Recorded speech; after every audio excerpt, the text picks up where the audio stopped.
every 6 months, depending on people's schedules. So the clickety-clack of dice in our crew keep me warm inside before we smack down an evil cold just to gain a level. And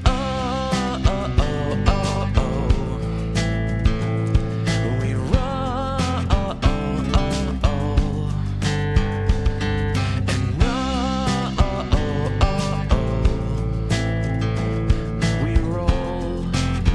And we rolled a critical hit to the heart. People grow up, forget how to play, but not us, no. We laugh due to a dad joke or innuendo. Probably it's how every adventure that we create is our own cinematic universe, and it ties us together, and we will never forget.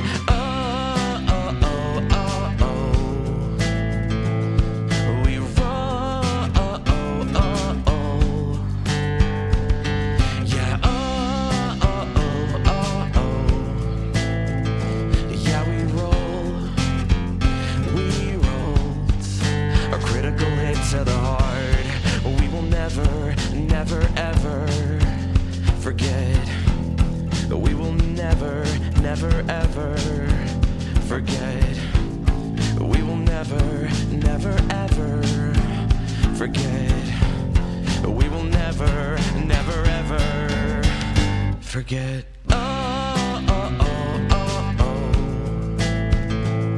We roll. And yeah, we roll. Yeah, we rolled. Yeah, we rolled a critical hit to the heart.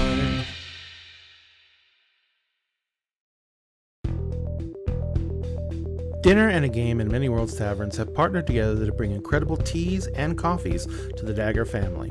And now you can get 10% off of your orders when you use the promotional code Dinner and a Game, all one word, no spaces, at checkout.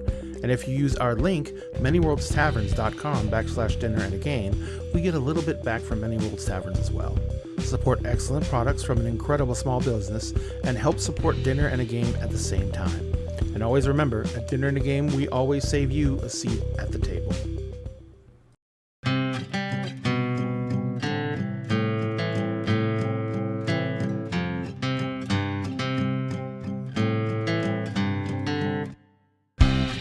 When I sit across the table from you, once a week, a month, or like every 6 months, depending on people's schedules. So the clickety-clack of dice in our crew keep me warm inside before we smack down an evil cold just to gain a level. And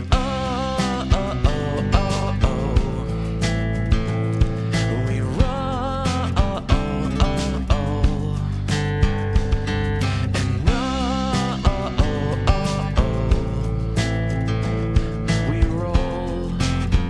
And we rolled a critical hit to the heart. People grow up, forget how to play, but not us, no. We laugh due to a dad joke or innuendo. Probably it's how every adventure that we create is our own cinematic universe, and it ties us together, and we will never forget.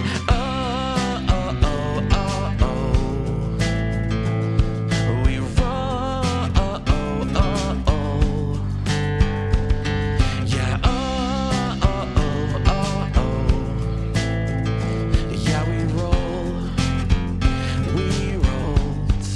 a critical hit to the heart. We will never, never, ever forget. We will never, never, ever forget. We will never, never, ever forget. We will never, never, ever forget.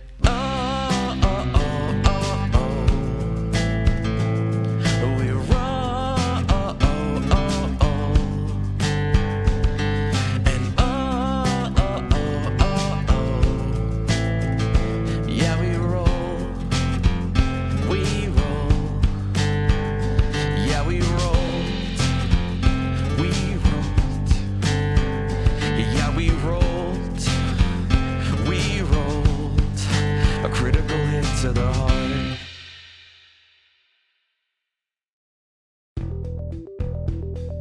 Dinner and a Game and Many Worlds Taverns have partnered together to bring incredible teas and coffees to the Dagger family. And now you can get 10% off of your orders when you use the promotional code Dinner and a Game, all one word, no spaces, at checkout. And if you use our link, manyworldstaverns.com/dinner and a game, we get a little bit back from Many Worlds Taverns as well. Support excellent products from an incredible small business and help support Dinner and a Game at the same time. And always remember, at Dinner and a Game, we always save you a seat at the table.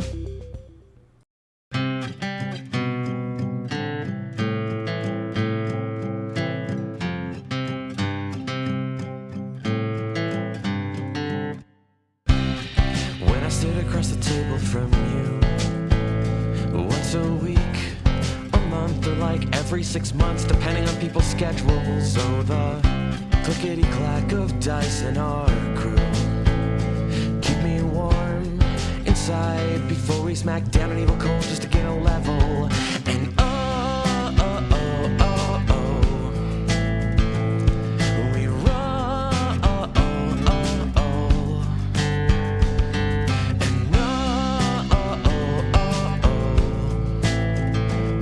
we roll.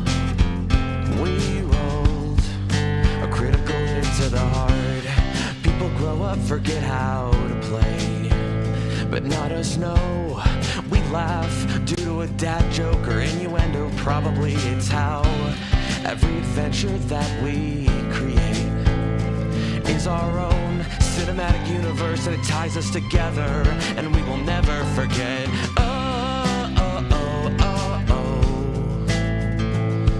We roll.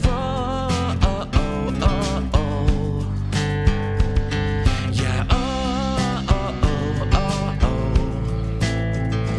Yeah, we roll. We rolled a critical hit to the heart. We will never, never, ever forget. We will never, never, ever forget. We will never.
Everyone, and welcome to Dinner and a Game RPG Nasty Night. My name is Ren, aka Wrenound, and I would like to apologize in advance for my throat if you've seen anything I've posted today about this game. I try to be very upfront that my voice is jacked, but I am still excited and very happy to be here with this group of incredibly talented and excellent folks. Remember, this is Dinner and a Game, where we always save a seat at the table for you. And we are going to get started by meeting our wonderful cast of players today. Let's go ahead and get started with a new face to this channel. Matt, why don't you go ahead and introduce yourself and tell us a little bit about your character? Oh boy, we're going right from the start. Okay. Hi everybody. My name is Matt. I am the owner and lead GM at Mimics and Misfits. Pronouns he, him. And today I will be playing Silas, the itinerant scholar, who is here to help and always going to tell you, actually, I think you have that information incorrect. Honestly, I think this might be the running heel of this little one shot. So I'm looking very forward to seeing how Chad feels about this. Let's throw it over to a very familiar face, Dice. Why don't you go next? We can't hear you, Dice. Oh, good. Sorry. Hi, Dice Goblin Black Cat. I will be playing Jessica Johnson, the archetypal virgin character. Gonna roll with this goody two shoes bit as far as we can go because, as we all know, my perfect date is definitely April 25th. It is because the perfect date. It's the perfect date. It's not too cold and it's not too warm. All you really need is a light jacket. Ideal, actually ideal. Let's skip over to the opposite end of the spectrum. Em, why don't you introduce yourself and your character? Hi, I'm Starshare Stories. I'm playing Nancy Grant. I'm the trollop, but I love to party, and as if things are gonna go wrong, it'll be a blast and booyah. And booyah indeed.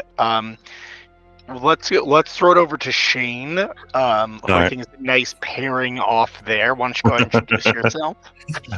Hi, everybody. I am Shortbeard the Bard. I am going to be playing your future Olympic champion, Kurt Gable. Absolutely. All of my money is going on Kurt Gable. If you have not noticed by that intro, I'm going to be playing your stereotypical jock for this horror movie scenario. Absolutely. And last but most certainly not least, Adrian, why don't you take it away? Hi. I'm Ray Menace. They call me Jim. Kind of getting used to this whole college thing. It's a lot more expensive than I thought, so I've been kind of, giving things out for a cost. We'll leave it at that. And I do a little improv. Those classes are not cheap, so I need this money stat. So it is important. Speaking of money and stacks, please support us here at Dinner and a Game, and please support all of these creators. Give them follows. Show up to their stuff. Because while we all do this to have a good time, we live in a capitalist society, and we need to do the best we can to survive and thrive within it. A little bit of information for you all about the game we're going to play today. Remembrx is a system that is designed by my good friends. That is backwards, but it says Remembrx, I promise. Over at Nerdy City. And after they dropped that, they came out with probably my favorite splat for this game, which is RPG Nasty. It's a game that is designed to mimic the VHS horror feel, and I think this might actually be the first ever streamed game of this system, and I'm very excited to be sharing it with you all today. As with any good horror movie, let's read what it says on the back of the box, shall we? A group of fun-loving college kids are looking to throw the bash of the century, and what better place than the abandoned Iowa State College? Little do they know the college holds a dark secret that will turn their summer of love into a summer of fear. And with that, let's go ahead and get started. Nevada, Iowa, the new home of Iowa State University. After the former college was destroyed and labeled unlivable by the United States government over a decade ago. The new campus is full of more modern buildings, neon lights, flecked tile floors. In the end, It felt like just any other school hall you could be in, and something big would need to happen to save this, the most boring summer on record.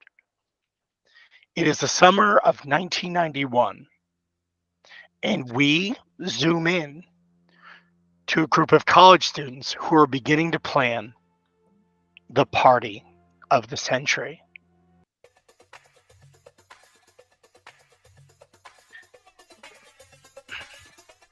So I was thinking about making cupcakes. Jessica, we don't know. It's not that type of party, sweetheart. Like, it totally isn't. It's not that type. But everybody loves cupcakes. I mean, I wouldn't say no to snacks. See? Snacks are good, but make sure you consider that some of us might have allergies to things. Oh gosh, I'm so sorry. My God, a nut allergy? Silas. So I'm not bringing the treats, is what we're saying. What treats were you like talking about, Ray? Well, if Jessica's got the cake, then I don't need to bring my treats, right? It's a party, so like totally bring them. You'll make money like ka-ching. Hell yeah. I mean, like, Wait, are wait, your you're treats in the you're same starting class? a bakery business? Yeah, it's this new thing people have been doing. They've been just like very like cooking things with other things, and we're just kind of spice it up, and you know. I think bakeries have been around for a while. Like I mean, down we the could street totally from me, hold a there's bake sale. there's been a we bakery that's like been open for Bake 100 sale. years. Okay, like Jessica, what flavor are you making? Well, I was thinking about doing some in vanilla and some in chocolate, but I could do that really good strawberry icing that I knew. Okay, like totally do that, because now that I'm thinking about it, people may want to eat something at some point. Okay, I can make cupcakes for sure. My brownies, Perfect. I'm bringing kind of earthy though, so I think this will complement it well. Earthy. Okay. So you folks are having this conversation at the Reno Mall. It's a Vegas-themed strip mall that you can actually catch just a shuttle from the college directly to it. And you're sitting in the food court. It is a very relaxed scene. It is like a Friday afternoon. Most classes have been lit out, and there are just college students wall to wall. Some getting food, some wandering from store to store and just kind of window shopping. Very little actual shopping getting done. And as you folks are doing that, you know, you do see like groups of other college students at the different tables. Just kind of doing what you're all doing, trying to talk about what we're gonna do to try to make this upcoming summer not suck. Do we just want like sweets? Because like I'm honestly not the biggest sweet tooth. I may have like one cupcake or something, but like maybe some like chicken wings or something, just something kind of grabby. What about like so we can make some ants on a log? That's going to be a nice healthy snack for you. I don't really eat bugs. No, it's not real ants. It's raisins and peanut butter on celery. Who eats raisins? They're good for you. Silas, we like talked about this. I know, but I can't have sugar at home, so you know I gotta. Oh my bring a God, snack like that I can why? make. Like why can't you have sugar at home? Well, I had sugar this one time and I got really out of hand, so my mom said I can't have the soda anymore, and you know. She'll slide her cola over. Wait, You're like in college. You're an adult. listen, like my diet is regimented because I'm like training for a physical goal. Like I don't know about you. Like you can. I think you can eat eat or drink whatever you want, and that doesn't affect your brain or anything. Well, I mean, there are brain foods. We could always put together like a fruit and veg tray. Oh my god, fruits and veg, wonderful. You folks see, medium build, dark-skinned Xavier, who's known as, kind of like a cool kid on campus. He kind of hangs out with a little bit of everybody. Is walked over with a group of 2 or 3 people, and they're holding a flyer that you folks had passed out earlier today about the party going on later tonight. So, or that's going on soon. So, like, is this going to be a total drag, or you're doing it at the old college? Yeah. I mean, yeah. Where? Like, why not? I mean, it sounds like it could be really cool. Like, And it will be cool, man. Like, listen, hey, Zav, I know we don't have the same classes, but listen, I'm bringing all the cool things, okay? It's gonna be super coolio, all right? Just, I've got my stuff. You just gotta bring the green, and then it won't be as a drag as you think. all right, well, everyone's been talking about this party, and it better not suck. Do you need help, like, getting set up? Oh my god, we would totally like it if you went and got the alcohol, because some of us can't go buy it yet still. Okay, yeah, I can do that. Look, I'll get a bunch of people. We'll show up early and help set up. Perfect. Are you actually That would gonna be like great. make it on time though? You're late to class a lot. Oh my I mean, god, Different Silas, talk Silas. to the hand. Just talk to the hand. Xavier kind of like puffs up and just goes, "Excuse me, when I get there, that's when I'm supposed to be there." Okay, right? Gandalf. Oh, Who's Gandalf? Who's Gandalf? Who's Gandalf? You see Silas just kind of deflate. I owe you a Coke. Mm-hmm. So that means you'll show up on time? Fine. Thank you. I mean, if you could show up a little early, I could probably use some help, like setting up speakers or whatever. Because I mean, there's gonna be some music going. All right, Look. we will be there. Just make sure that this party's not going to suck. All right, I'm putting. I mean, yeah, we already everyone- set. We already handled all the like cool fun stuff, and you just happen to walk in while we're talking about like, oh, hey, what the hell are we gonna eat? I mean, if I could probably get some pizzas and stuff from, like, we could probably grab a bunch of pizzas and do that. Angelo's, like, you can get a pie for like $5. I mean, Yeah. yeah, pizza would be great, and I could definitely do more than just cupcakes. I mean, like I can pretty much handle dessert. I'm pretty sure. I have time. Yeah, I mean,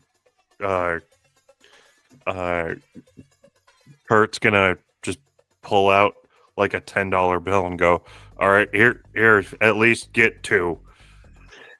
We're gonna need a lot more than that, but I will just charge people at the tables to pick up pizza.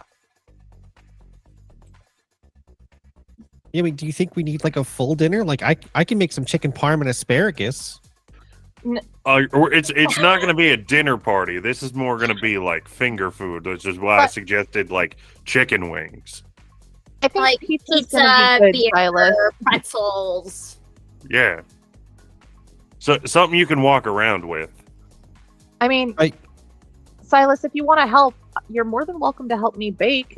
Listen, I'm not against a good chicken parm. Like that's a good chicken breast and some sauce and stuff. But like this is more some stuff that you're gonna want to walk around while you're eating. I Well, heard that's bad for you. I will lead you all to I the... to differ. Thanks so much as- for the help, David. Yeah, I'll see y'all there. Like, as the talk of chicken parm started to come up, you could see Xavier, like, clearly losing interest in the conversation, and they just kind of wander off. As the days and weeks come up to this party, Xavier being the town gossip, everyone is talking about it. People are stopping you in the halls in the last couple of weeks of school, and they're talking about it. Everyone is excited. I would like everybody to do a round of rolls to see how you do on your contributions you're preparing for the party. Who would like to go first? I guess I can go. Excellent. So what are you? Tell us what you're gonna prepare. I mean, I totally have all like the tables because we need a lot of fold up tables. Definitely a big plastic container for the alcohol. Probably some plates and napkins because no one else will buy them. And totally some Advil or aspirin in my purse. All right, sounds good. So, what active check do you feel would be most representative? I feel like you kind of said it. Party girl. Oh, excellent. Okay, so go ahead and roll. All right, so this will be active, correct? That is correct. I have to roll another die. One fell on the floor. All right, 8 total. 8. Yeah, it's pretty easy for you to get that stuff, so it's not a difficult check. You're able to get a reasonable amount of those things for the party you're looking to throw. It sounds like Jessica has a lot of baking to do. Is anyone going to be helping Jessica with that? I did specifically invite Silas. Yeah, I think Silas will take up the invite. Okay, so I'd like to see you both do a roll. What checks are you going to use for that? Home economics master, obviously. Excellent. And then for Silas, since you're helping, I imagine this could be an active or a passive. Passive being that you might know some specific things that might be helpful in preparing stuff, or active if you're getting your hands dirty. So which would be best?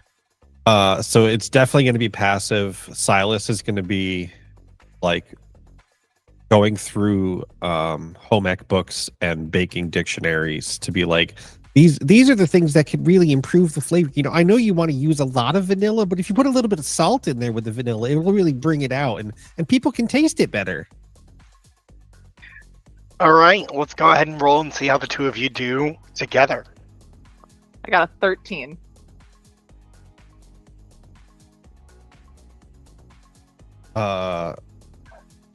Math. I got a 17. Okay. So because you both are doing something together, we're adding them together for this roll. So you make some really excellent baked goods for this party. While a bunch of baked goods at what is essentially going to be the equivalent of a warehouse raid in an abandoned warehouse, your baked goods might end up being the talk of the party. Bomb ass cupcakes right there. Yeah. For sure. Kurt, I see a hand up. Yes, and I think during all of that, because like you said, Xavier's the gossip, getting at everything. I think Kurt is gonna be going around the college trying to get everybody involved, getting this a team effort. Let's make this a really great part. party. So going to like the AV club and the theater department to try and get the place dressed up and getting a sound system in there. I think Kurt's gonna use his talent of being a glory hound, of helping. We're all organizing this for this whole thing. I love that. Since you and Xavier are pretty much working together on this, I'm going to use Xavier's active, which is I heard a rumor. Okay. So go ahead and roll. Okay. So that is an 11. Well, so this would probably end up being a complicated check because you're trying to influence a lot of people. You rolled an 11. Xavier rolled a 10.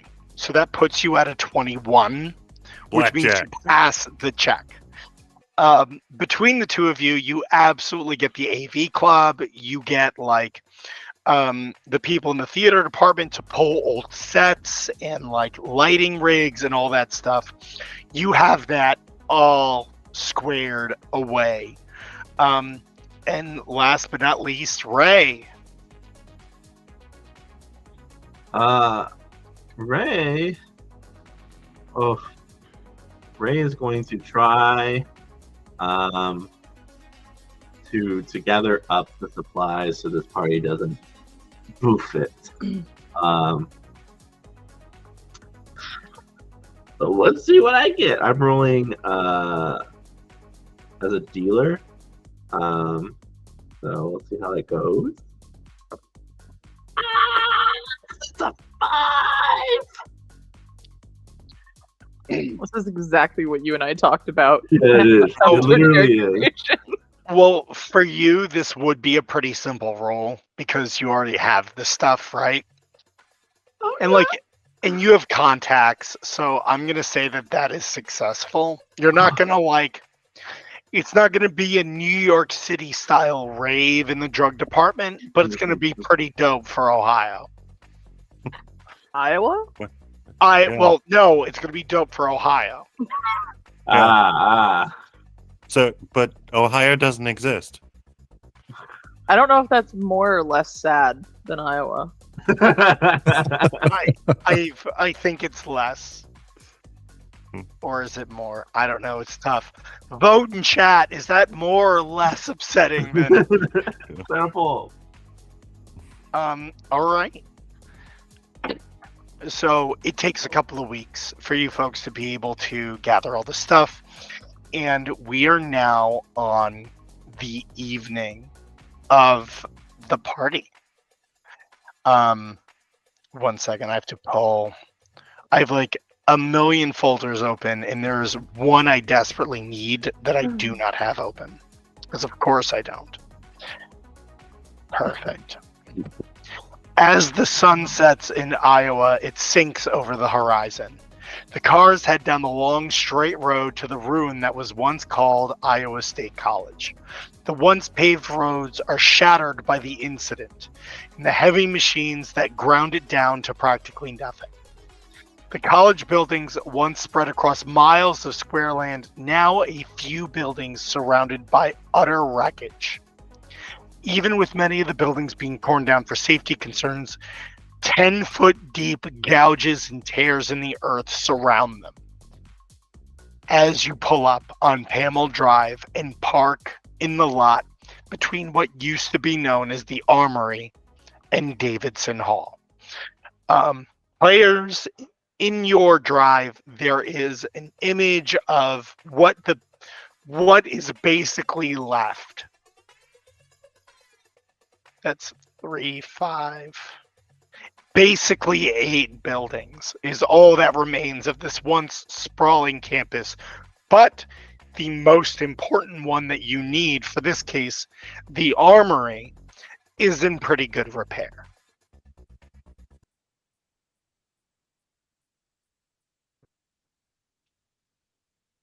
Oh, why is that not working? RIP. Can I get RIPs in chat for things not working exactly as they are expected to on stream?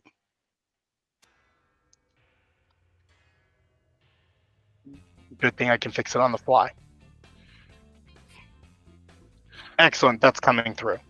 All right. So it's not just you all and a couple of cars. You have like literally vans full of equipment, and like a couple of dozen people are helping to load things in. As you come up to Building 9, all the buildings here are in disrepair. None of them have been used in 10 years. And most of them have some external damage from whatever happened here to leave it utterly destroyed. Building 9 is a very tall rectangular building, breeze block built. And as you go inside, you go through some double doors. There is like down the side corridors, like some different rooms and stuff, but directly ahead of you is this giant, what was once like a basketball auditorium. People start loading in gear. They're starting to set things up. Before you folks can even get out of the car, like you see like a bunch of the drama kids are like pulling a bunch of stuff out and just going to work. When you walk in at first, what is each person kind of looking for to like see what needs to happen to make this party happen? Jessica is looking at two things right away. First is, where do the baked goods go? How is the food going to be set up so she can put the baked goods where they need to go? The other thing is, she is like avidly watching her BFF Nancy, because that is her read on parties. So what is Nancy up to, speaking of Nancy? So Nancy is currently setting up tables and obviously totally pre-gaming.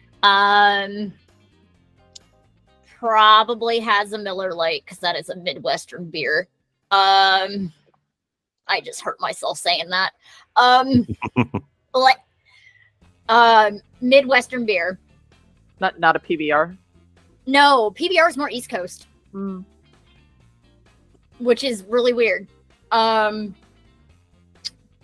all the tables up, making sure there's one table for just alcohol, one table for snacks, and one for the pizza, because pizza takes up its own table.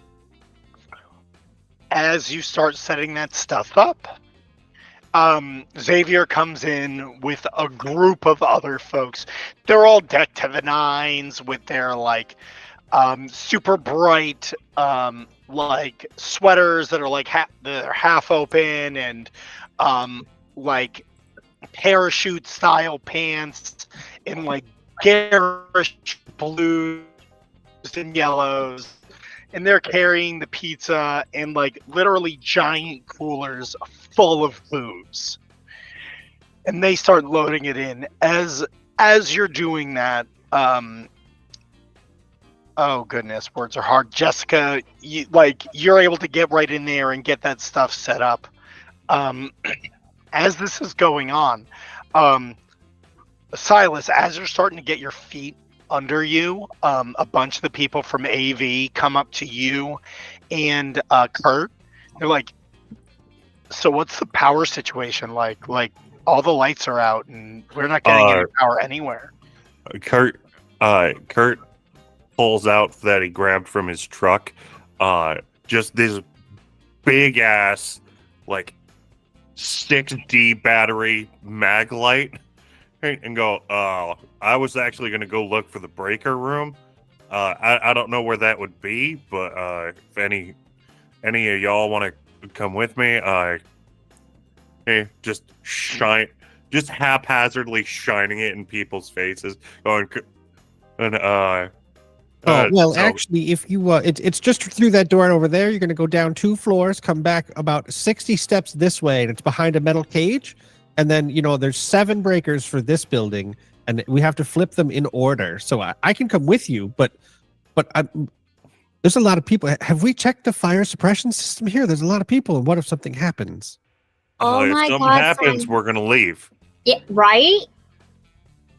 Oh my God, Uh, Silas, why don't you go help them with Hey, the circuit breakers? Because you're so smart. Yeah, Alright. because I'm already about I'm already about 3 Miller Lights in. And I gotta say I kind of blanked out about halfway through those instructions. So let's head on down to the breaker room. You seem to know the lay of the land, so let's get going. Yeah, so Let's Silas is going to reach into his pocket and pull out a printed map of the blueprint of the school. Dot matrix. I have a question. Yes. Oh, what is it called? Is it laminated? That's not probably because he had to fold it to get it in his pocket, but most of his stuff usually has some kind of page protector. But that is a good question as well. Is it on dot matrix printer paper? Well, I would imagine so, but Silas, if you'd like, the maps for Building 9 have just been added to the handout sheet for your convenience. Amazing. You folks head downstairs, and so the first floor is where most things are, and then it's like you would go up a flight of stairs to get into the actual armory.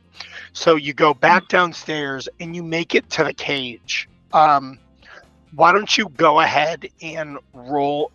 Well, you know this. You've already given the steps. You go through them all, and you quickly realize that there's no power to this building. Everything here looks good, but you would have to get power from somewhere else to here to get it rolling. Why don't you go ahead and roll to see if you can figure out where that is? Okay. Let me find my sheet here. And let us know if you're going to be using which skill you're going to be using for that. This would be a passive roll since it's a knowledge check. Okay, so I'm going to be using my Mensa Scholar roll to see if I can trace the lines to follow them outside. Mm-hmm. And that is a 7. So considering you have all like the maps of the area, you have the maps of the other buildings and those sorts of things. So you're able to go through and you can easily trace everything back to building. Let me just double check. What is called Building 0. But it's actually on the map called Building 16, which is the primary maintenance building for this side of campus. All right, so and you see Silas start pulling more pages out as he lines the map out for you to shine the light on. All right, so we're here, and it's going to be like a 7.5 minute walk over to this building here, and this is where we can turn on all the power. And maybe while we're there, we could check the fire suppression system and just make sure we don't want any of the equipment to get bad. And I mean, if you could help, I was looking up this idea, and I know you guys mentioned the adult alcohol that's going to be here, and I was looking up how to make proper adult alcohol drinks, and I thought maybe I could impress Nancy if I could make a really good one for her. Listen, man. And I don't think we have any of the mix-ins to make some fancy cocktails. I think the best you're gonna do is like a dirty Shirley Temple, or maybe a I don't know, freaking Dr. Pepper and Grum. Well, if it's dirty though, won't she not want to drink it? I mean, nobody likes dirty things. Dirty I'm means so sorry to all of you. As you say that, as making your way back to the other side, and you hear see Xavier walk by and go, "Hey, some people like things plenty dirty." He gives you a clap on the shoulder and heads back outside to get more shit. Kurt's just taking a sip of beer and it's going, dirty just means it's got alcohol in it. And a Shirley, you know what a Shirley Temple is, right? I mean, yeah, I've heard of her. She's a pretty good actress and stuff. The drink, the Shirley Temple. No, I don't know that one. Oh, or have you ever heard of I think you'd heard of an Arnold Palmer, right? Oh yeah. Now, you know what is an Arnold Palmer? Well, it's a half a lemonade and a half iced tea, and you have to mix it in exact proportion. It's very important you get the proportions right, because if you don't, the taste is quite wrong. Well, a dirty Arnold Palmer is if you add alcohol to that. Okay. And you see him pull another small printout that just a small piece of paper that he wrote on that says 2 parts spirit, 1 part sweet, 1 part sour. Kurt's gonna look at that and go, honestly, yeah, that's kind of how you make a dirty Arnold Palmer. Okay. I'm gonna do this. We're gonna be ready, and I'm gonna impress Nancy. And you see him just visibly start sweating. Okay. Just Kurt's gonna put a hand on his shoulder and like, you don't really impress people by giving them fancy gifts. You just kind of be who you are.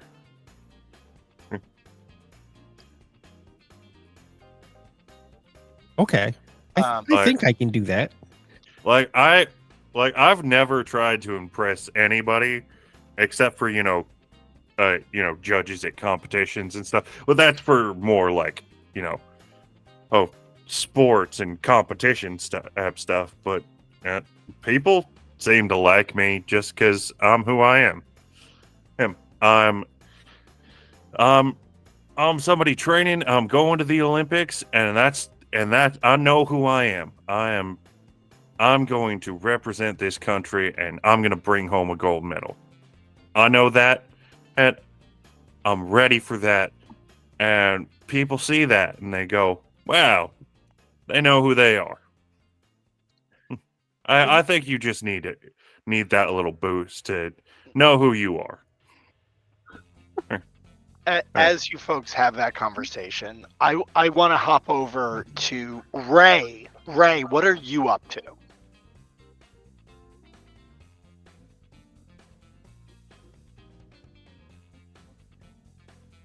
Not the other Ray, me. No, Ray. literally I you. was like, Actually you. what the heck is going You on? did this. You did this. That's a cool name. This is why I didn't name my character Emily, so we didn't have a confusion. Ray is just like sitting in the corner, just like kind of flipping through bills and just like letting the flow of traffic come to him. He's like, hey, listen, I just got a sweet deal. You get some of this, you get some of this, and I'll knock off a couple dollars just for, it's just, we're just moving things. Hey, listen, I just want you to have a good time. That's all I care about. What do you say? Roll me a dealer roll. Make that active.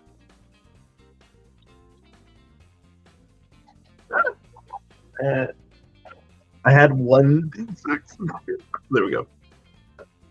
That's going to be an 8. It is super easy. People are all over it. Like, people are bringing you like slices of pizza and like try and do whatever they can to like sweeten the pot. Mm-hmm. I'd like you to roll me a perception roll.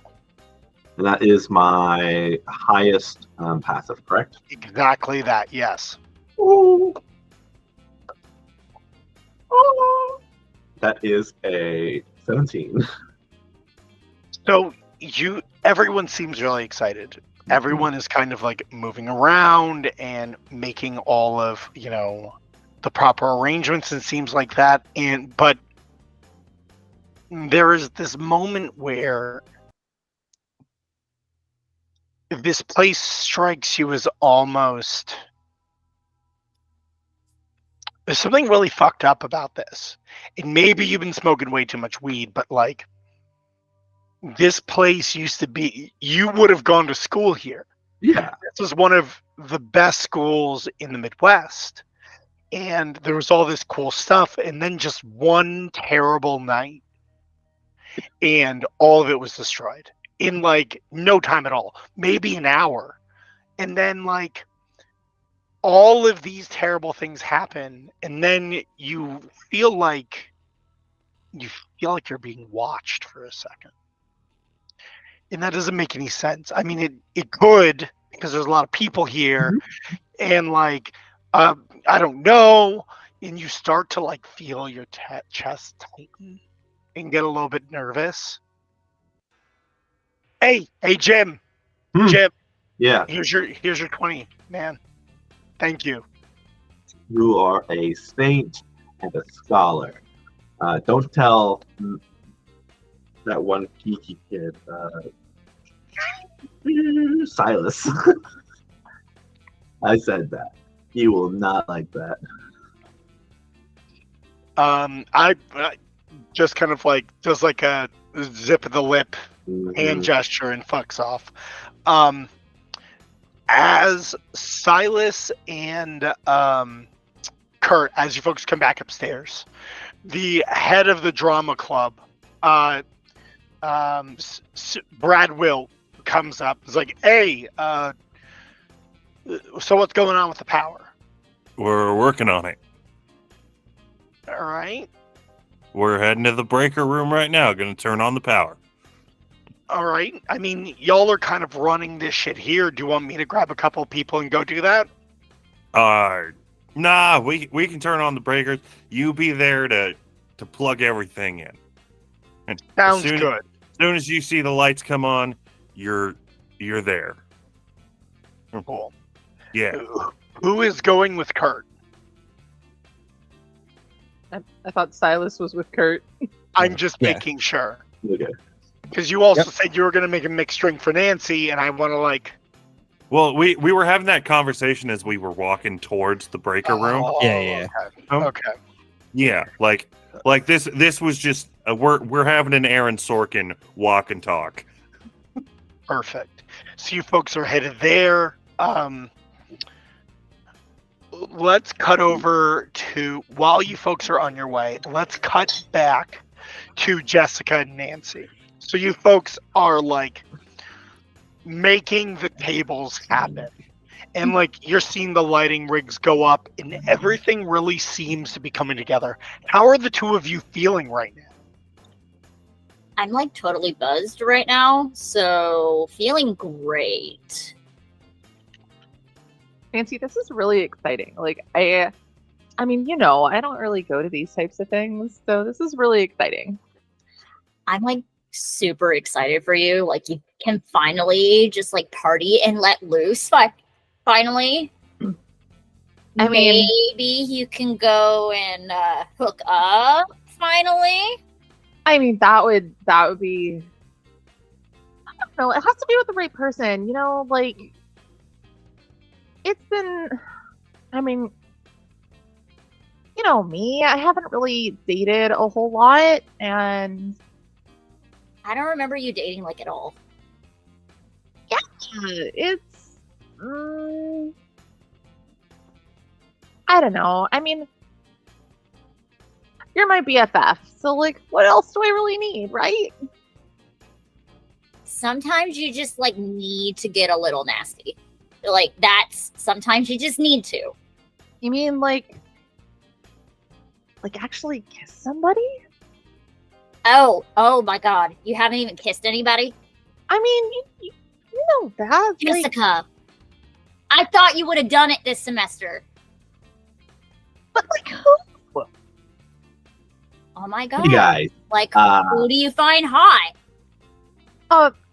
Hey, Hey, Jim. what's up? You guys feel like a weird vibe right now? I'm like buzzed, so that is how I'm feeling. Cool. Do you feel you're on the level, right? Like, I mean, I haven't had anything to drink yet, so I am not buzzed. Do Oh, you feel like God. do you feel like there's a narc here? Why do you feel like there's a narc here? It's like someone's got like a target on the back of my head. Okay, like who do you think is a narc? That's why I'm asking you. If I knew, I would have. Jim, what did you take? I didn't take any. I'm on the job, okay? I can't mess with money and do that other thing. Math is not my forte, okay? I mean, And- no. Yeah. But also, you haven't kissed anybody? That's crazy. Okay, that is just absolutely listen. wild. I was walking. I just had to. This wild. This is college. At that point, we zoom away from this conversation, and we go outside. And you folks are kind of walking past the ruins of the college.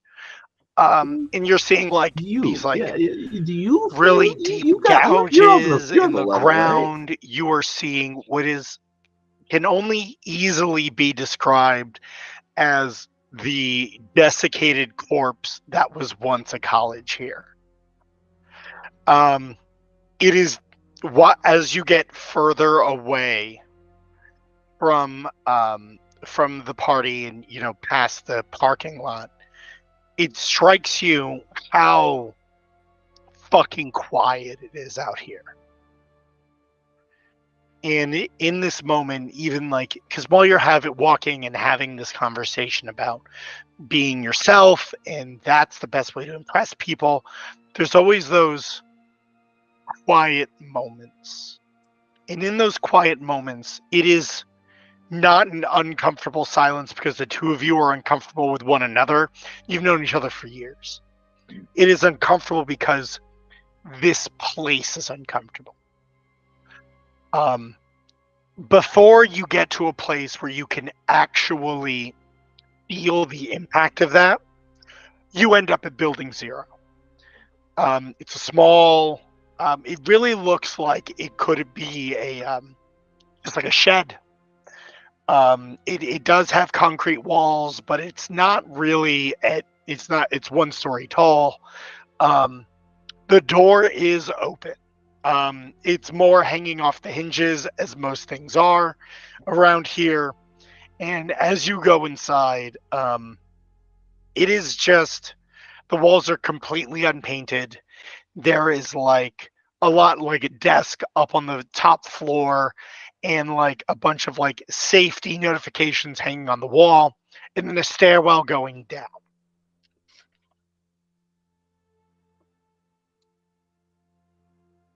So yeah, I mean that's what I mean. Like we're not really Iowa State students because none of us have ever kissed under the campanile. Like I mean, but can you just like I want to see what these signs are before we get going our way downstairs. I mean,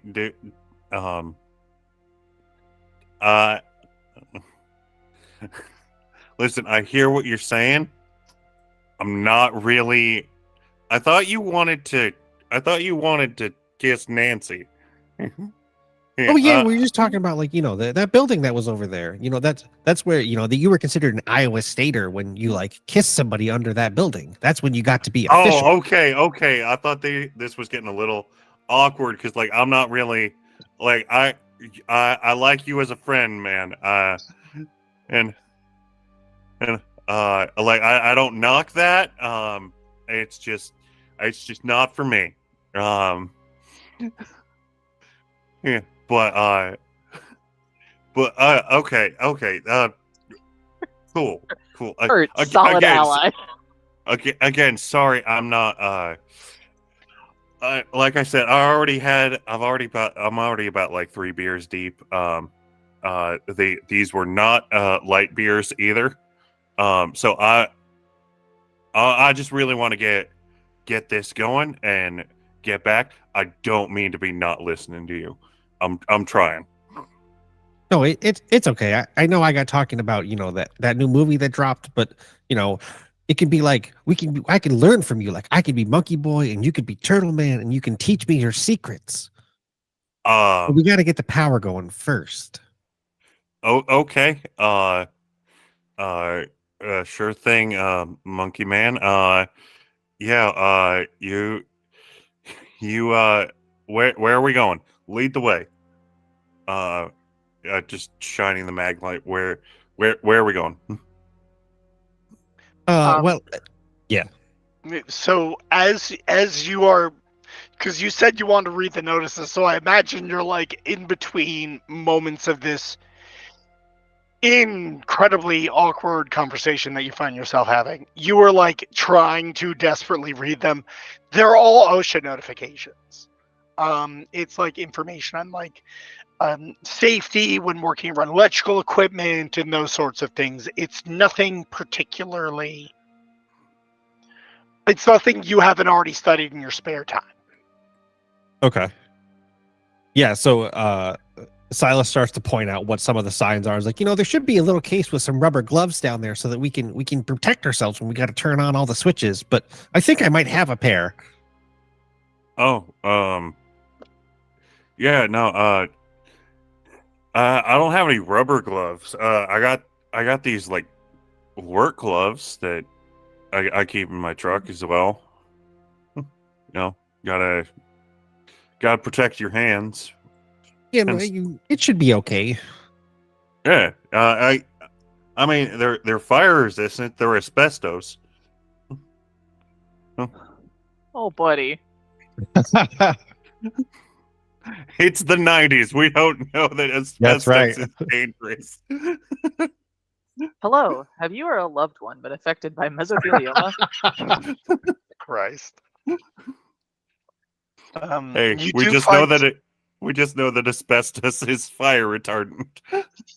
You do find an open locker, which actually has like gloves and stuff on this floor. Okay. Okay. Yeah. So Silas will put on the gloves and just like, I'm ready. We guys got to find where the breaker is. Okay. Yeah. No. Sounds good. So, yeah, we're gonna just look around. Say it was a passive check. Just kind of like looking around. Yeah, as you head down into the next floor, you can roll me passive checks. You immediately can clock that this is where like power was being disseminated across the entire college. You see just like basically like odometers in a panel in the wall and tons of switches. So is Silas helping out with the search because he's got the map and actively like yeah, I assume Silas is like beelining for where he is positive the breaker box is. Okay. Why don't you both roll a passive check on that? Okay, and good. see what all you notice here. Because I rolled a 5. 13. Okay. With that combined with all of the things that you have, it takes a little bit of doing here, but you can see like there are different there's a lead switch for all power. And then there are a lot of like other switches for all of the buildings. Currently, all of the switches on each individual building breaker are off. Well, no, that's not true. A bunch of them are switched on, a bunch of them are switched off, a bunch of them are unlabeled. Like on the mini switches, a lot of the labeling has been rubbed off. You do see one that says Armory that is currently on. But the lead power switch is turned off. All right, so Kurt, I'm gonna need you to. There's a big switch right there, and I need you to use your muscles and yeah. And then Silas will start flipping all the little switches to get things situated. I think as soon as you said there's a big switch right there, just. I need everyone to roll perception checks. And that is our highest passive? Your highest passive. Oh. Like my passives are all the same. Oh, I said everyone. Oh, Our highest active. Passive. passive. Passive. Passive. Oh, all right. I totally don't like this. Um, Like it. It's gonna be bad. What we're going to do, roll your dice and hold your numbers. Please just indicate when you have completed rolling. Excellent. Good. We are going to start with the folks in building 0. The lights immediately come on. Silas, you are showered in sparks that spray out of this machine as you're getting everything set. It doesn't hurt you. You just see. See, this is why we need the fire safety system. I mean, I've got the. Maybe I should have been the one that did the little switches. Well, I probably should have had you wait to do the big switch until after I did all the little switches, but I didn't want to blow the circuit. I don't want to have the lights turn on to immediately turn back off. Whatever. What? You're not hurt. You just got a little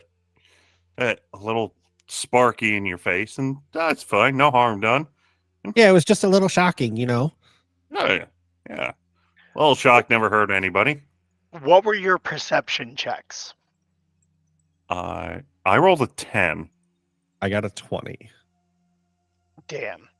So with a 10, you hear the hum of energy as all of the power comes on. And you get this weird sense of unease. You can't quite place it.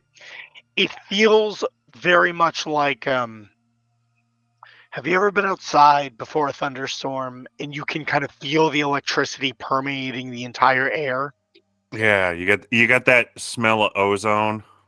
You get that sense. And like, while you are definitely not like an electrician or anything like that, your dad and your mom are blue collar. You're not unfamiliar with this. This is very odd, and it strikes you as odd.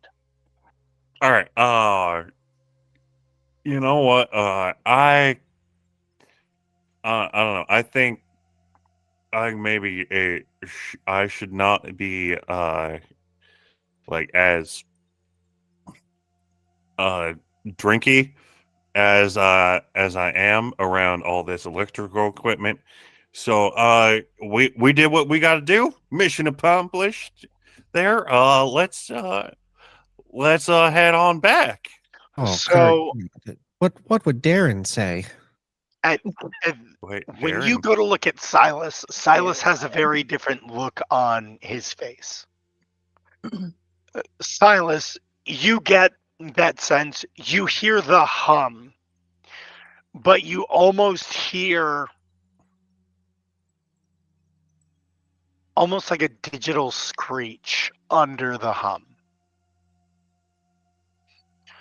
You hear this sound that is archaic and loud and oh wow, Your I killed M. description broke M. Yeah. Welcome back. Can't hear you. my computer said no. Yep. I'm your computer noped out. That's fair. Yeah. It makes you immediately very uneasy. It puts you immediately on edge. But just as quickly as it was there, it's gone. And you just hear the hum of electricity again. Okay. And so Kurt, you see Silas start writing zeros and ones on the piece of paper he has with him. Hey, Silas. Yeah. Silas just puts a hand on his shoulder. No, hey.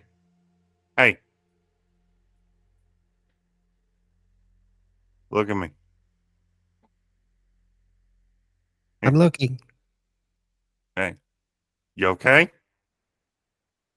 Yeah, you ever hear a computer glitch before, and it's just, you're waiting for like the processor to blow up because the CPU fan just isn't doing what it's supposed to do, and it's getting overclocked, and you see like little bits of smoke starting to come out, and the sparks are coming, and Oh, okay. You're talking real fast, and you're saying a lot of things that no, I don't know about. But you know what? Like I said, we got the power on. The party's about to get started, and let's head on back, and you can get working on that, making that cocktail there, Monkey Man. right, yeah, Yeah, you gotta make that drink. You gotta be yeah, ready. yeah. Come on. All right. Let's get on out of here. Let's get out. For the storyteller. Get some fresh air on the way out. Candle. You look like that spark gave you a little bit more of a shock than you thought. Yeah, I mean, I wasn't ready. You never are. You never are for anything. That's why it's called a shock. Yeah. For the storyteller, Silas has written fear in binary Oh, I on the piece know. of paper. I saw your post in chat. I got you. I got you. I was all over it the moment I saw it. Excellent. So you folks start to walk back. Now, everyone who's over at Building 9 getting ready for the party. I need to know what your checks were. I don't want to say. I'll say 9. 18. Solid 6, my guy. Solid 6. Ooh. So I'm going to start with our 6 and our 9. Nice. The lights come on. These are like the lights that are way up in the ceiling. They don't all come on. Some of them come on and some of them don't. And you hear like equal parts people cheering and equal parts people booing. The light and sound crew immediately go to work. They start plugging in all the lights and all the riggings, which they have up, but now they're like setting the lights up and they're setting the DJ booth up and all that stuff. People are like looking around and like starting to turn off the main lights in here, so it's not so fucking bright. And you don't notice anything weird. Nancy, I see all, shockingly. so when the lights come on, Mhm.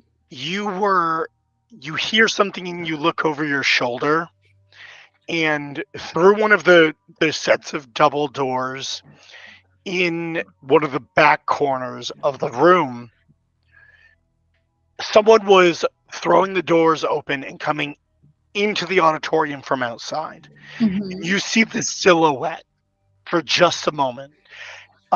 It almost looks like out there a light bulb popped and you see a shadow standing in that blinding white light. It is the figure of that looks like it is the proportions of a person. Mhm. But that image is just as gone just as quickly as it appeared. So no one comes in through the doors after that. No. She'll look at her beer, set it down on the table. Like, am I the only one that saw that? I What's mean, up, yeah, I was closing my eyes. I was just vibing a little bit. She'll point at the double doors. There was someone there. I swear I saw someone there, and they're not coming in. Now, I guess. I don't know. I may be It's the too narc? drunk. I don't think mean- it's the narc. It could just be someone who went out to get some air. Yeah. Could be. It's probably nothing. I'm sure it's nothing. Come on, Just let's finish me getting these feeling like tables set up. someone watching this is probably nothing, and I'm just paranoid because I've got so much on me right now. Oh my god. Who are your top 3 for like narcs? Okay, listen, I know he's our friend, but Silas. Oh my god. No, Silas is not a narc. Okay, but like you asked for the top 3. Okay, Silas is 3. No, it's a valid thought. I'm sure I'm on the list somewhere.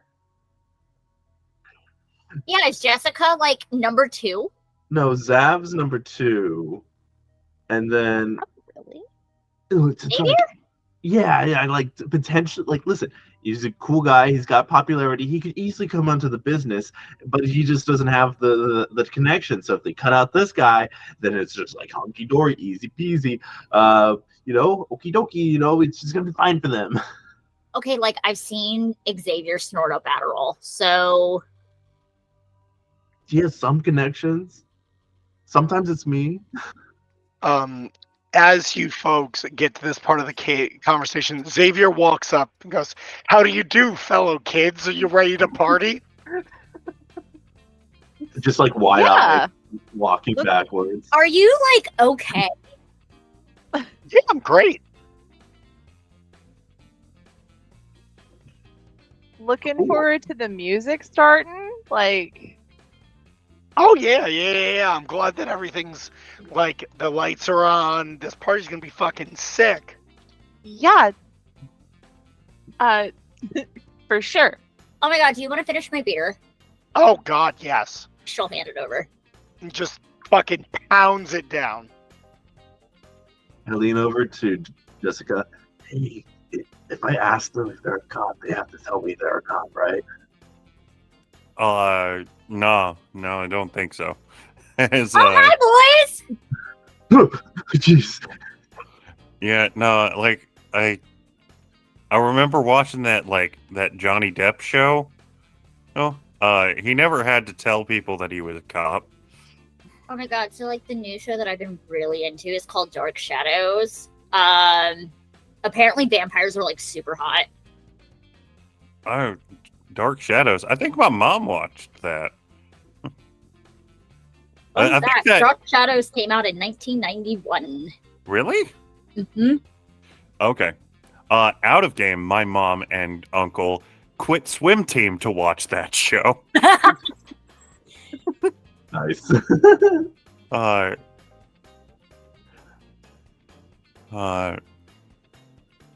For some reason, I thought Dark Shadows was on like in the 80s.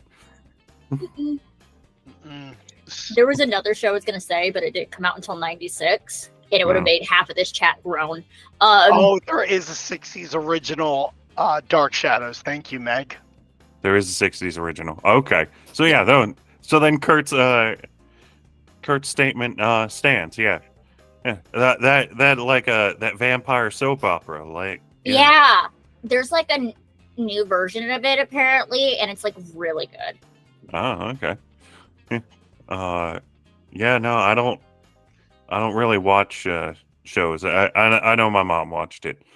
And but well, yeah, no, looks like everything's going awesome. Yeah. Hey, you guys got the drink table set up? Yeah, everything's ready. People are just still piling alcohol on. All right. So, Silas, you and I want to go head to the drink table and talk some more about that thing. Oh my god! Like, what thing are you talking about?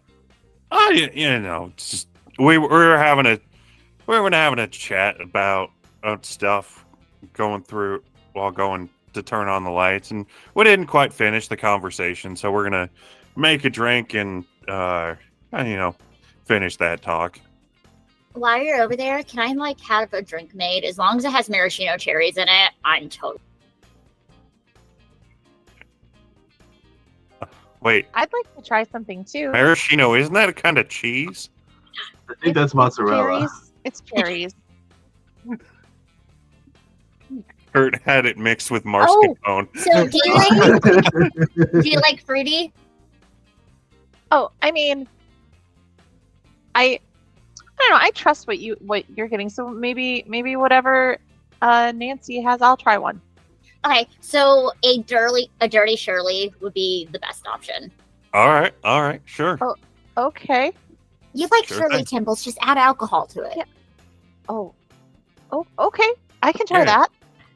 Yeah, I was thinking. Somebody on the wrestling team was telling me that there was some song just came out with talking about a drink called a gin and juice, and I mean it seems simple enough to make. I might try that. But It's all right. I'm not a gin person. okay. I don't know. Who knows? I've never tried gin before. But yeah, no. So two dirty Shirleys. He's Mhm. coming right up. Yeah. Come on, Silas. Let's go make those drinks. Oh, okay, and I got an idea for a thing. Yeah, sure. Sure. And Make sure the stems stay on the cherries. all right. And Thanks, guys. all right. And just as they walk away, hey, Kurt's gonna go. Silas, you heard the lady. You know what she wants. I can show you how to make that, but you gotta listen. She said what she wanted. She did, but we can make the cup, the rim of the cup pretty, and Let's keep it. There's a old friend. He's my mommy used to tell me it was Kiss. Keep it simple, stupid. but I'm not stupid. I'm very intelligent, and a little complication can make things a little better. Listen, but there's something called overcomplicating things. There's a reason why vanilla and chocolate are like the most popular flavors of ice cream, right? Yeah, I mean those are good flavors and stuff. But Yeah. what if you could have like mint or like some nice orange sherbet or like rainbow sherbet? My grandmother loves rainbow sherbet.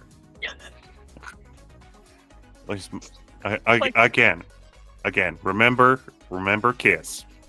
Keep it simple. Okay, and I know you're real good at thinking, but sometimes you got to stop thinking. Silas is going to immediately ignore that and start mixing sugar with like a little bit of tang powder and dip the top of the cup in it. All right. So here's how you make a dirty Shirley, and he's gonna give the steps. All right, roll me an active. Let's make this drink.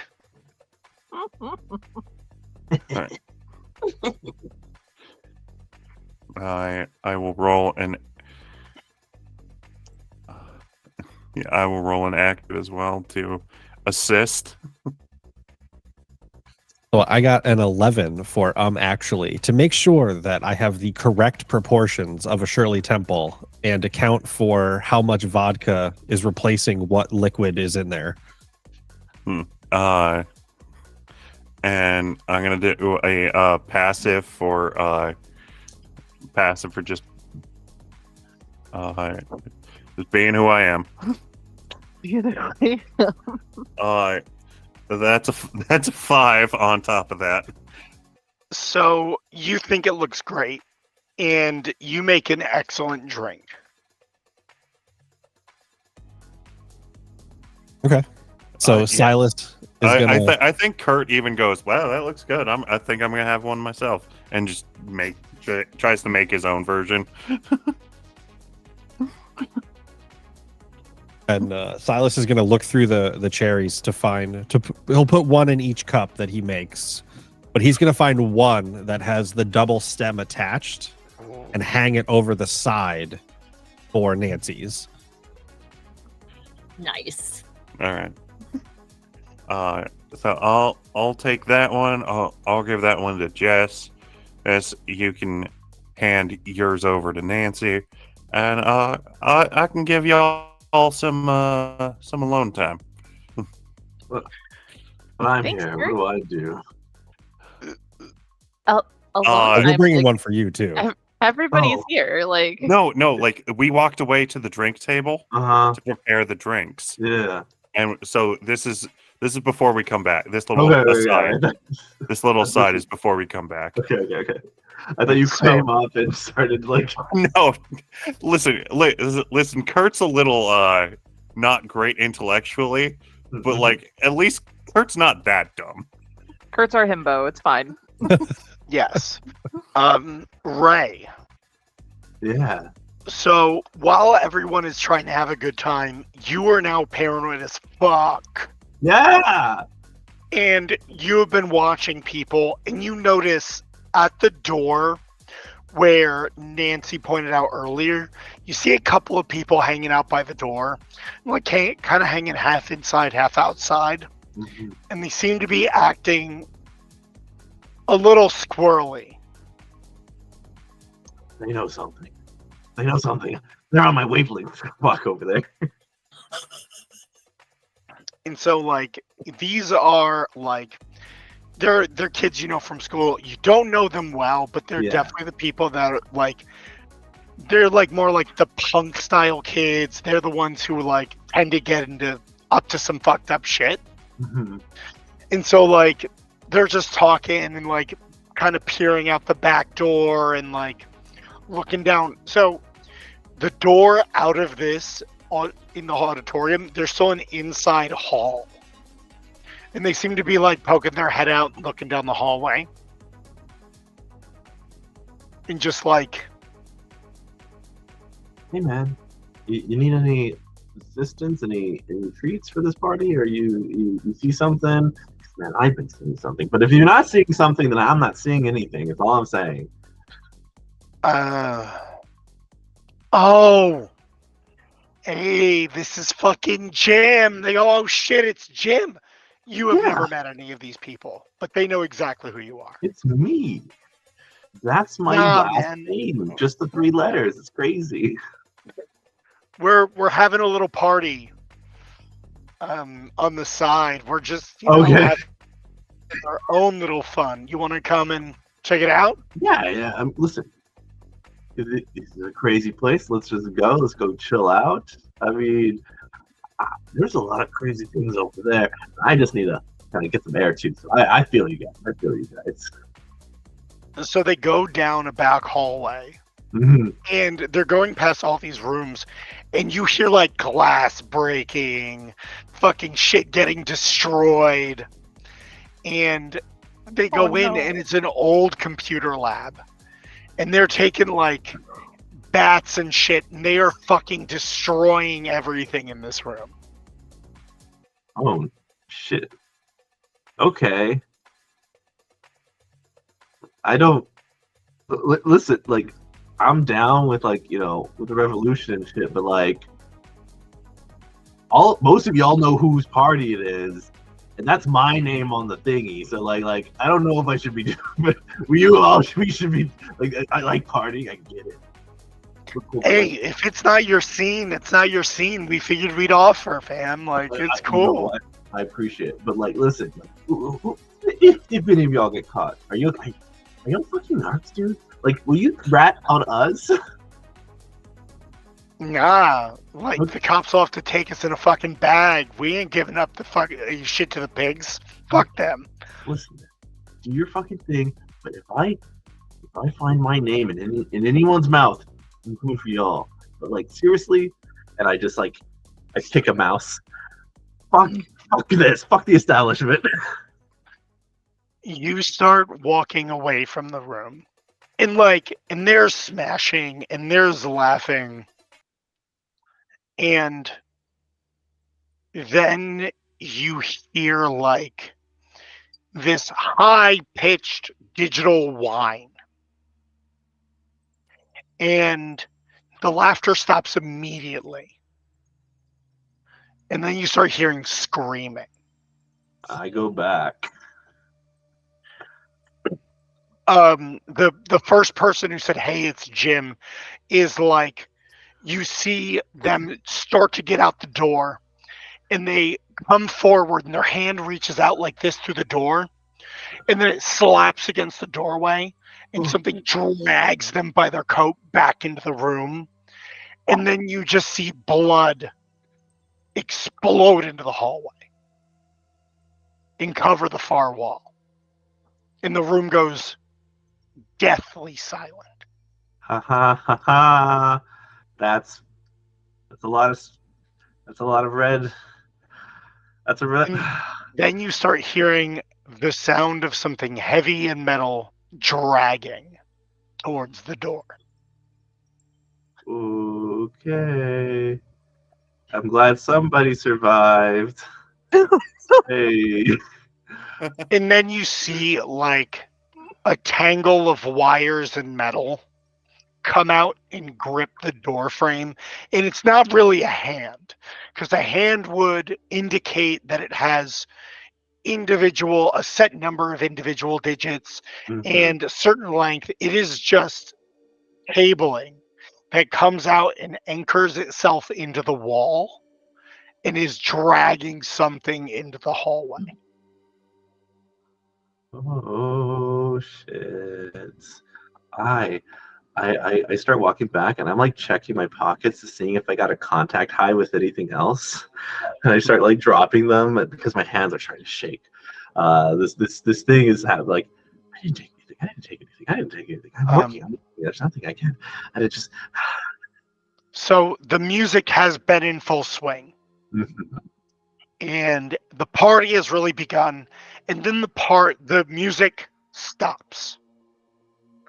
The lights go red, and you hear, hey, hey, hey, hey, hey, hey, everyone. Thank you so much for joining us.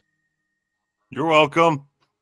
And the lights explode, Oh no. and the room goes pitch black. The only light you can see is in the top of the auditorium. There are windows that are facing the parking lot, and you see orange and red lights from outside flickering. And that's when you hear the screaming begin in the dark. You hear crashes of metal.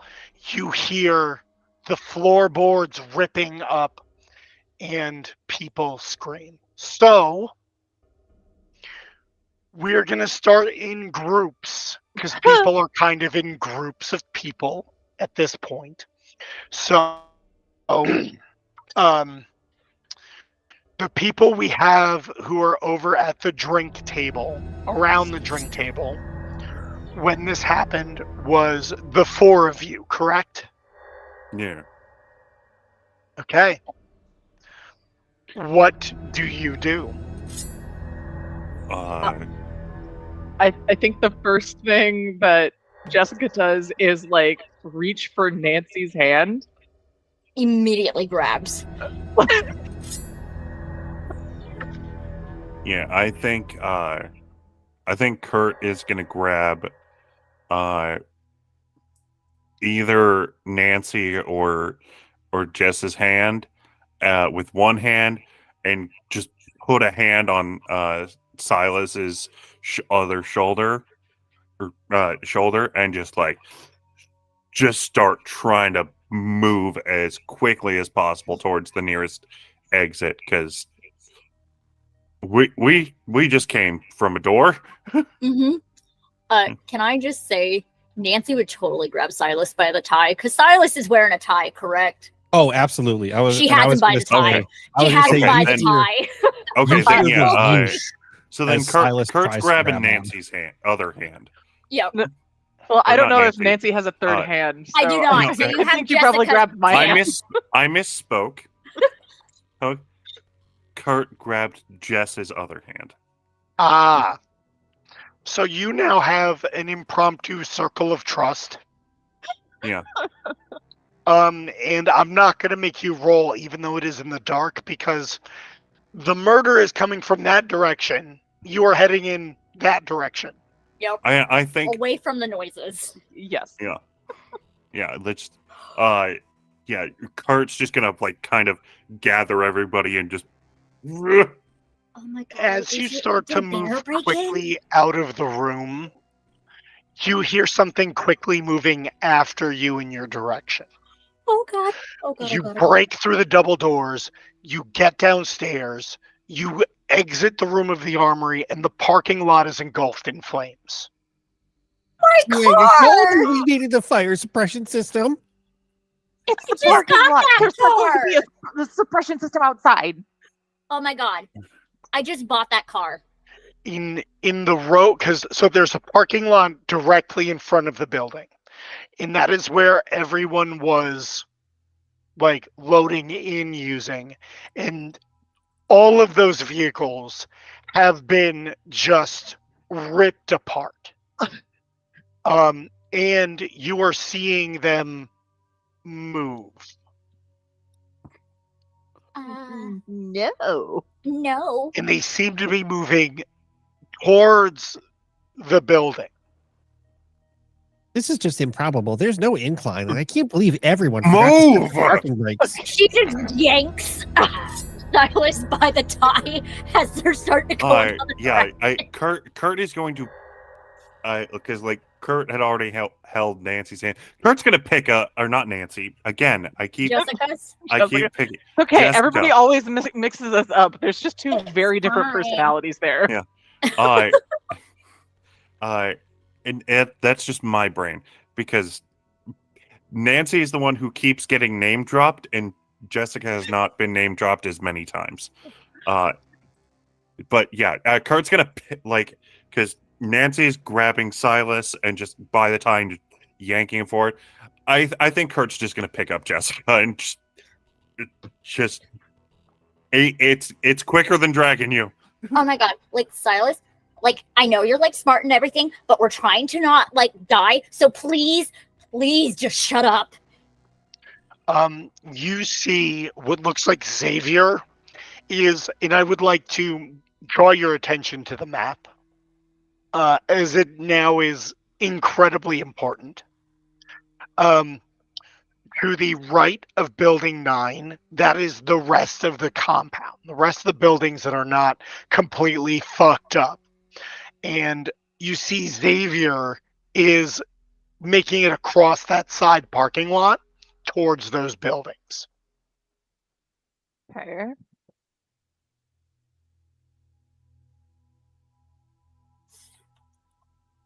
Where is like Xavier going?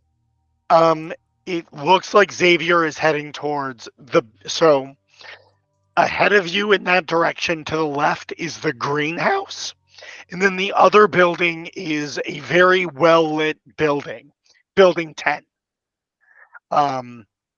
Which you can feel free to roll a knowledge check to know what that building is, or you can just go there.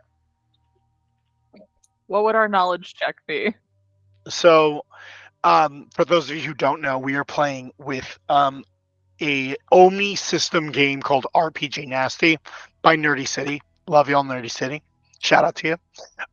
And so, you would roll a passive check out of your 3 skill sets, and you get to kind of whichever one you feel is like most appropriate. Right. Could I do, and this will apply because of hooking up, can I use my trollop? Beautiful.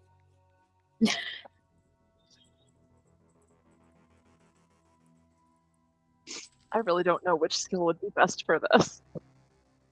Let me peruse your skills and make a suggestion. I would think so. I would say Home Ec Master is the closest to like Sure. that, or because it's like general knowledge of around your hometown, Girl Next Door.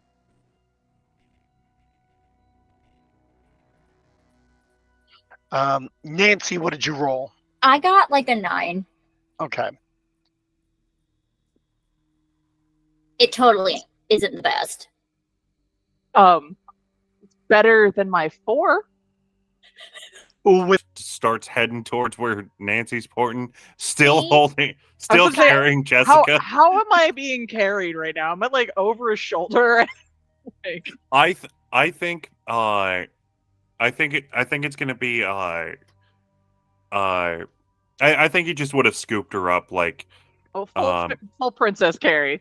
yeah, kinda, yeah. See, Silas, your tutoring totally helped.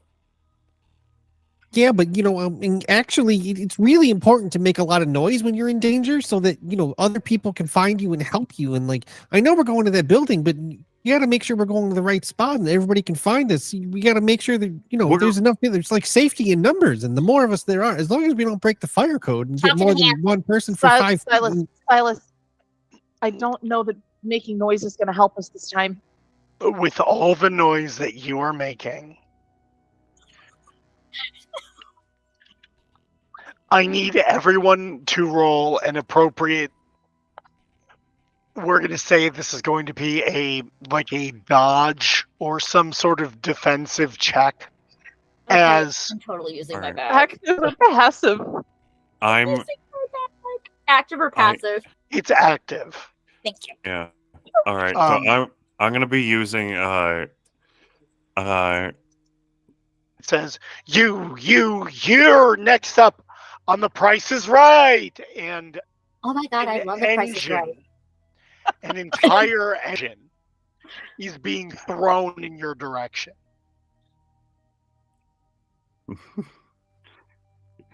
Okay. It is being heaved as if it is being shot out of a cannon in your direction. So, if I can get everyone's, just since everyone is rolling for the chat, Sure. all right. Oh, Silas, honey. Silas is not physically inclined. Oh. You said everybody, right? and I mean, Everybody Jim's in not with us. except Jim. Everyone who is in this cluster. Okay, I'm like, I feel really bad we left Jim behind, but not so bad as to go back. Also, I feel the need to say this. As soon as you said The Price is Right, my brain just said sitcoms, game shows on the radio. Oh my god. That's reasonable. So, God. Hey, it's never too late for a Bowling for Soup reference. the difficulty for this is 15. Oh, So, Yay! Oh. everyone who succeeded takes no levels of damage. okay. Everyone who misses by 5 takes 1 level of damage. Everyone who fails by 2, Silas, takes 2 levels of damage. So I took 1. I missed by 1. So I am rated. So that means everyone but so we have Jessica, who is still at PG, Nancy and Matt, who are currently at R, and Silas, who is at NC 17 and looking pretty badly hurt. Oh. So you have gone from dragging Silas by the tie to almost holding Silas up by the tie. Neat shield. I think I need to trade places with Silas at this point. Yeah, no, I feel like because Kurt went up to correct. Kurt went up from PG to R. Yes. So you have some scrapes and bruises. Yeah, so I feel like Kurt just kind of got clipped by that and like stumbles and just kind of drops Jess and goes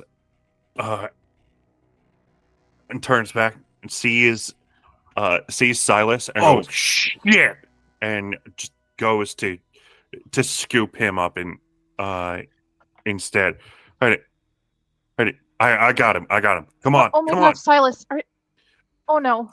Okay, So, we need to get run. going. I have some aspirin. It'll totally help. Let's just go. We'll So- get him finished up when we get where we're going. You just hear Silas humming "Do the Locomotion" with me. Oh. That's a great song. Silas, come on. Just Grabbing just Nancy's hand keep again that in and your just head. Yeah, Hey. like Silas is like in a position where Silas is almost is slipping in and out of consciousness a little bit after the initial, like, this engine block full on hit Silas in the head and shoulder. oh God, Silas, buddy. And so is bleeding pretty heavily. And is barely conscious.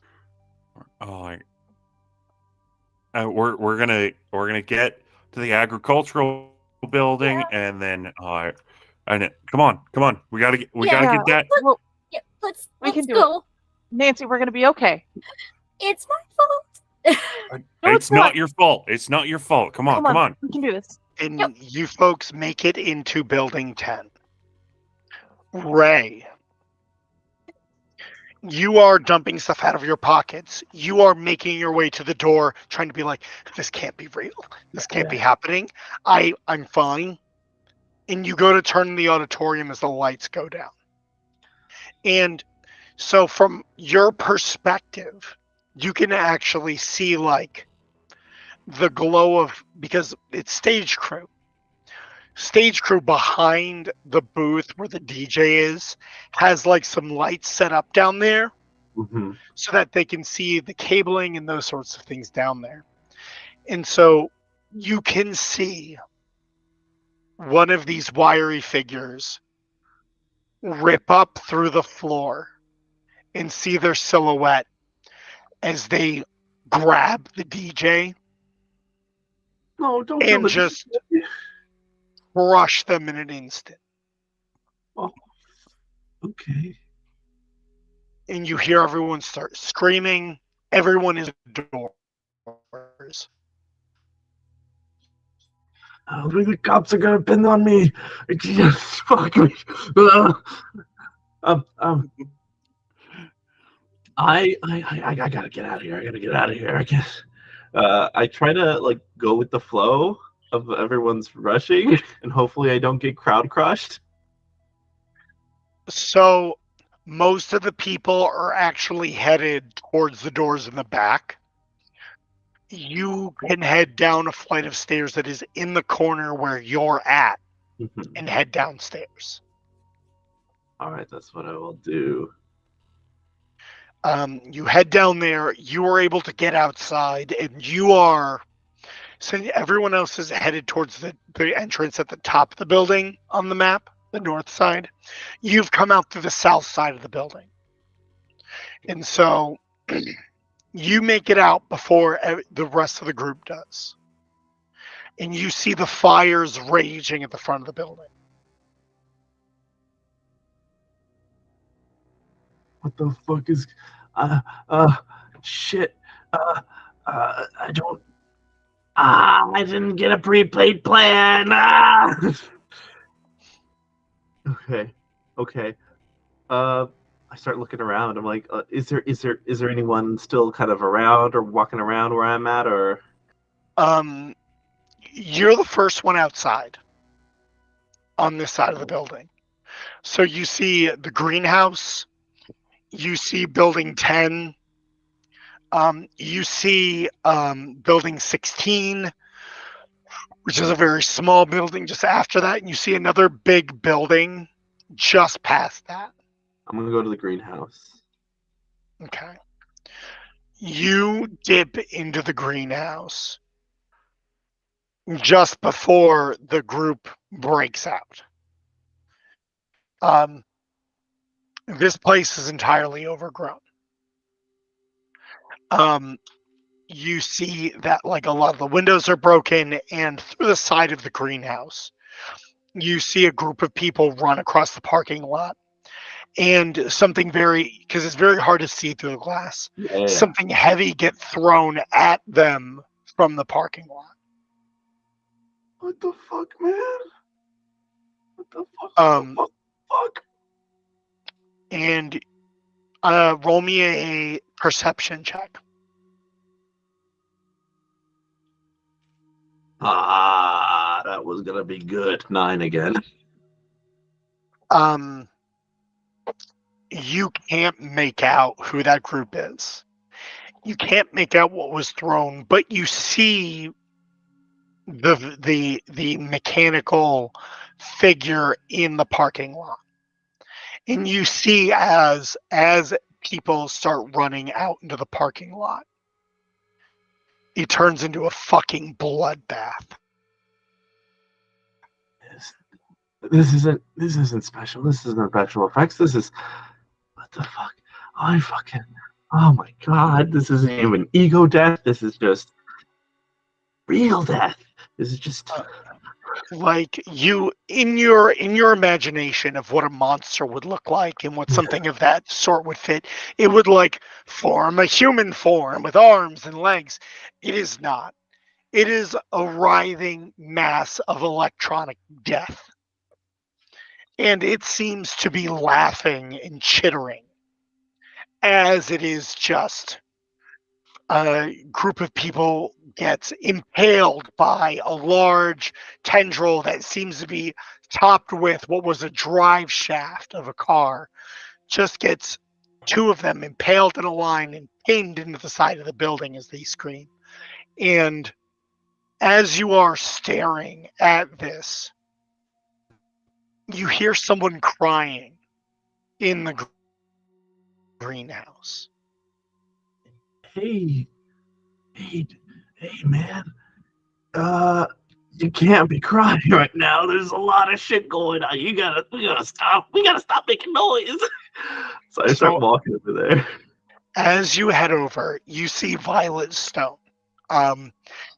She is, on the smaller side, like maybe 5'2". Always kind of like a quiet, artsy type. Who was, you're actually kind of surprised she's even here. Yeah. And she's just like, she's covered in blood. And she is just sitting there like with like her hand in her hand, like she's like trying to wipe the blood off. And she just says, we just got here. We were here and Mike was with me. Mike brought me. I came with Mike and then the car and I came here. And she just repeats those things over and over again. It's like, and it seems like she has been repeating this since before you got here. I take off my hoodie and I just like give it to her around her hands, like, hey, look. Oh, no more blood, right? Look, you can't see it. Stop. We gotta think about this, okay? Listen. She clings to Ray.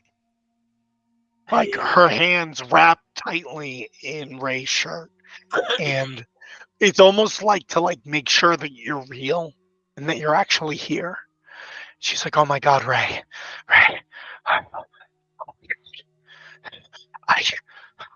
What's happening?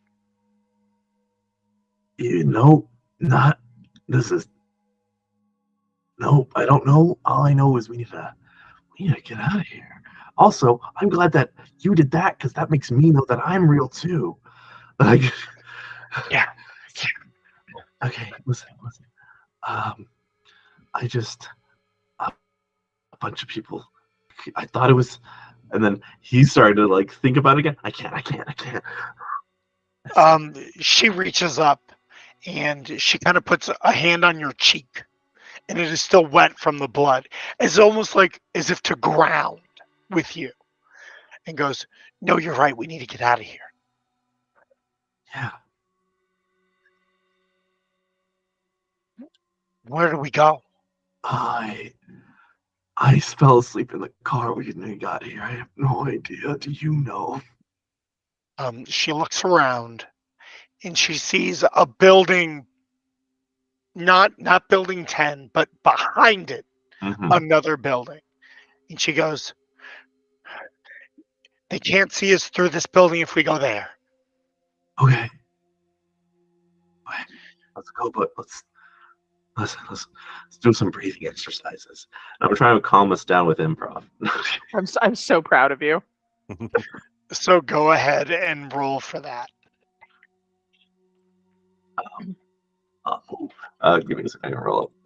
I lost my one die that I had around here, but that was a D6. Everything else is D20. Give me a second.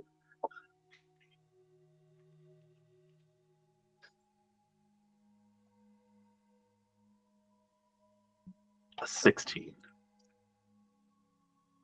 Excellent.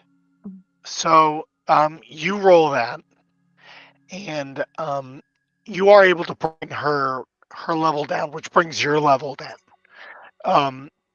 As you both leave, you're both able to be quiet, which is excellent, because you know you're not going to draw attention to yourselves.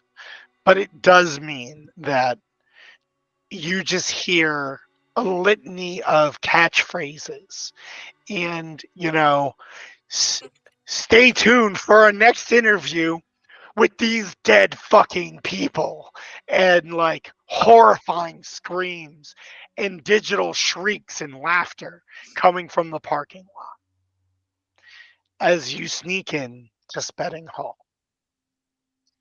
We are now going to head back to Building 10, where the rest of our party is, and you are not fucking loving what is going on right now. Totally not. Nope. Ba-da-ba-ba-ba. I'm hating this. A lot of these rooms are clearly ag classrooms. And so, like, you see a room that was used for, like, a dissection hall. You see another room that was clearly, like, being used to, like, grow plants and do some types of hydroponics because it's incredibly overgrown. You see a computer lab as well. Where do you folks head? We need to head because we're heading to the agricultural building. We need to head somewhere where we can just lay Silas down. The dissection hall seems to be the best because it does have those like long black flat tables that Oh are my used God, for like like- chemistry. Perfect. I could put things in my purse. All right. We're gonna go into the dissection room. We're gonna Kurt's gonna lay Silas down, and he's literally just gonna because he's gonna go to his t-shirt, just like rip off his sleeves and start like kind of wiping away the blood. I feel like my home ec stuff might be able to help as far as like figuring out some kind of first aid with this. Go ahead and make a roll. Can I help by looking in my purse? Yeah. We will go ahead and make rolls. Okay. Active or passive? So yours can be either. I'm gonna do passive. Because you are like, that can be knowledge of the situation and someone else is applying it. Yeah, Dice, that is going to be active. 13. Yeah, it's gonna be passive for Kurt because he doesn't know what he's doing. He's just like, okay, we need to clean this blood. Gonna rip more parts of his shirt off. It's like, oh, we need bandages, right? Bandages. I don't know where they are. We don't have time to look. 14. Silas is just crying on the table. Kurt, that's not 14, sanitary. you're going to grant Jessica a +2 to her roll. You got a 20, boo. So- I rolled an 11. So an 11, we're going to give an additional +1 to the roll. Okay, Okay. that gives me a total of 16. Okay. With a total of 16, you are able to stop the bleeding. And while that does not increase Silas's health state, Silas no longer requires being assisted to move around. Okay. Listen, bud, you're gonna be okay. You're gonna be okay. As Kurt is just standing there shirtless with his flannel shirt just to the side, and Is this what they mean by putting dirt in the wound? No, it's no, not what that Silas. means. No, it's not what that means. This is more of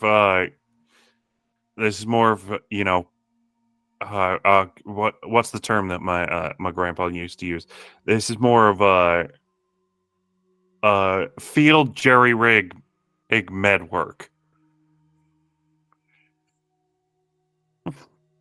As soon as you say jerry-rigged, Silas gets noticeably uncomfortable because it's not to plan. There are no specifications. Listen. None of us are doctors. We're just trying to help you, and it looks like you're doing a little bit better. We're Silas, we're gonna get out of here. Silas, do you need some aspirin? Do you have any ibuprofen? I do, heard actually. aspirin's I actually totally not do. very good for you. Hold on. She'll pull out a bottle out of her purse. I think 4 will do. Right? Yeah, 4. Jess is going to notice the shirtless Kurt and like try to hide the fact that she just turned beet red. I don't notice it. I think in Kurt's panic state, it just like looking around is going to see that Jess is beet red and go, "Oh, are you hurt too? You're not fine. looking good." I'm fine. I'm fine. Thank you, Kurt. Oh, okay. Okay. What the hell just happened? I think that's a good point to put a break. It is.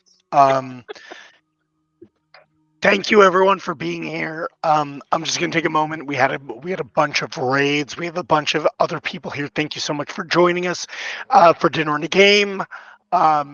We are playing RPG Nasty, which is a VHS-based horror TTRPG made by my lovely friends at Nerdy City. We are going to take a 10-minute break. Obviously, my voice is jacked, so I certainly need it. Please take care of yourselves. Get up, stretch, get water, get a snack. Take care of yourself, because if you don't, who the heck is gonna? We'll see you in 10.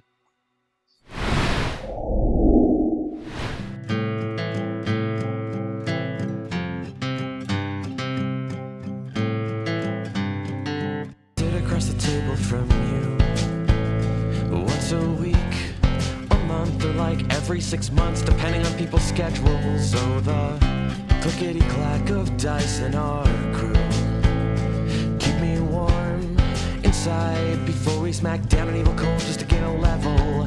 And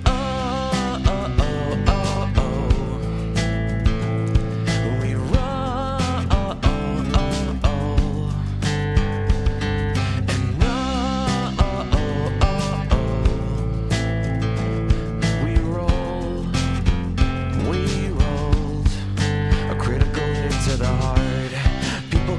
Forget how to play, but not us, no. We laugh due to a dad joke or innuendo. Probably it's how every adventure that we create is our own cinematic universe, and it ties us together, and we will never forget.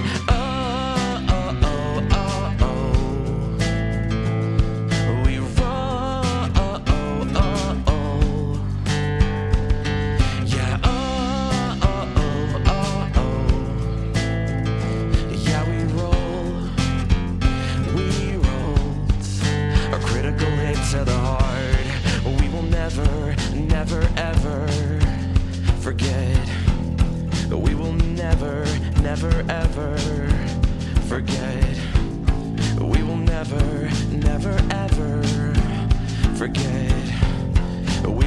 never, never ever forget. Oh, oh, oh, oh, oh. We run, oh, oh, oh, oh. And oh, oh, oh, oh, oh. Yeah, we roll. We roll. Yeah, we rolled. We rolled. Yeah, we rolled. We rolled. A critical hit to the heart.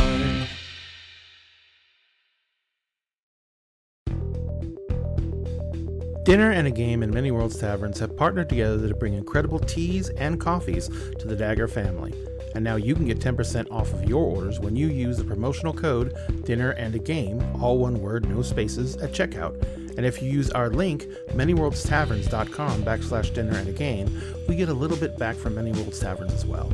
Support excellent products from an incredible small business and help support Dinner and a Game at the same time. And always remember, at Dinner and a Game, we always save you a seat at the table.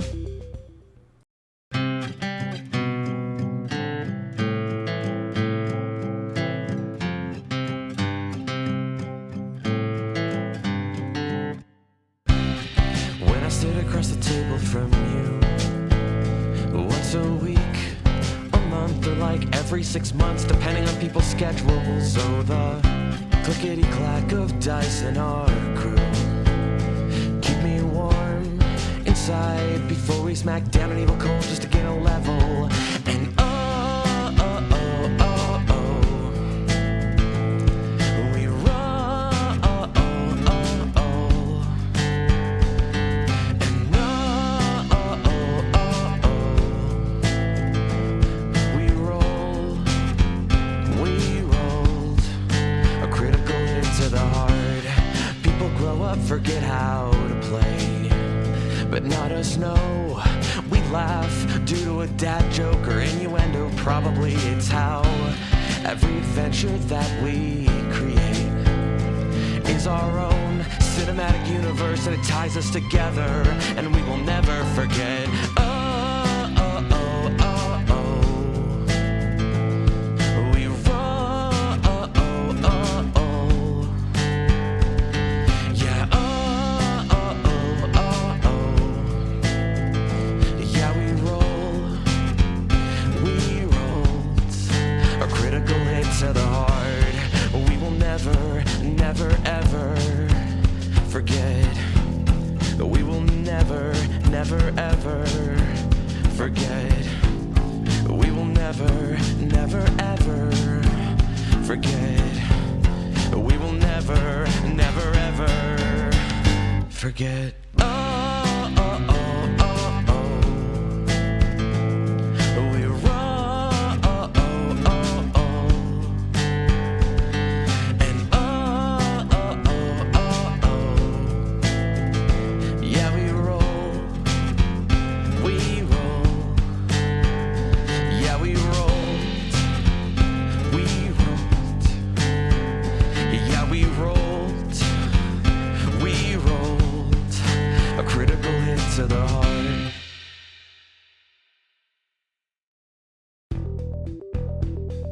Dinner and a Game and Many Worlds Taverns have partnered together to bring incredible teas and coffees to the Dagger family. And now you can get 10% off of your orders when you use the promotional code Dinner and a Game, all one word, no spaces, at checkout. And if you use our link, manyworldstaverns.com/dinner and a game, we get a little bit back from Many Worlds Taverns as well. Support excellent products from an incredible small business and help support Dinner and a Game at the same time. And always remember, at Dinner and a Game, we always save you a seat at the table.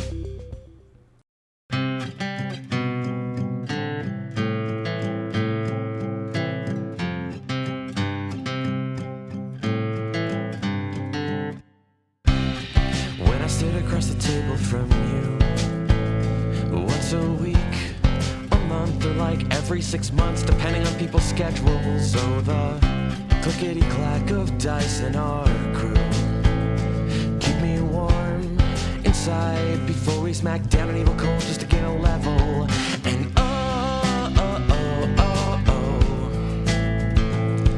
We run, oh, oh, oh, oh.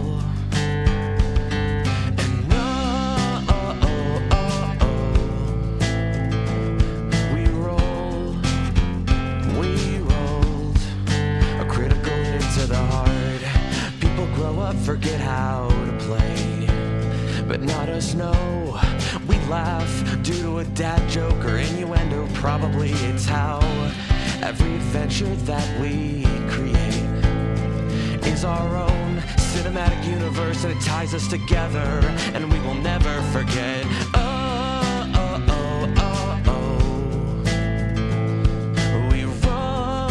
Oh, oh, oh, oh. Yeah. Oh, oh, oh, oh, oh. Yeah, we roll.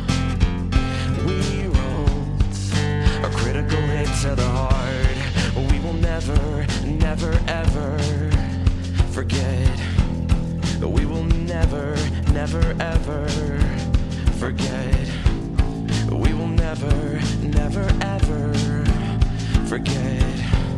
We will never, never, ever forget. Oh, oh, oh, oh, oh. We roll. Oh, oh, oh, oh.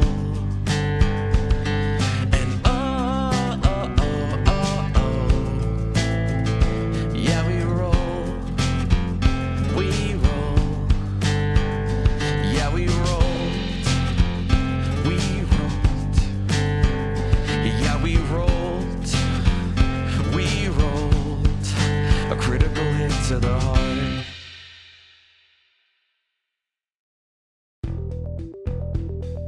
Dinner and a Game and Many Worlds Taverns have partnered together to bring incredible teas and coffees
We are back for some more RPG Nasty. Again, my name is Ren, aka Renowned, and we are back with some more RPG Nasty. Which again, my friends over at Nerdy City make these really awesome games that are full of nostalgia. If you are into 80s and 90s nostalgia, please go check out their shit. It is amazing. Um, we are actually going to return. So the primary group is currently patching up in Building 10 and kind of trying to make sure that they're going to be safe. That is going to take a little bit of time because you're really fucking hurt. So we are actually going to skip back to Spedding Hall. As you head into Spedding Hall, it is very quickly clear that this is a chemistry and biology and physics labs. You see that the lights here are actually a sickly green. And in all of these labs, there are a lot of computers. All of them are on, and all of them are black with green text. As you're passing by, you can't, like, from the hallway, you can't quite see what is going on, but you hear from each of these rooms, like, a digital, like, beeping sound, just beep, beep, beep, beep from each of the open doors all the way down this hallway.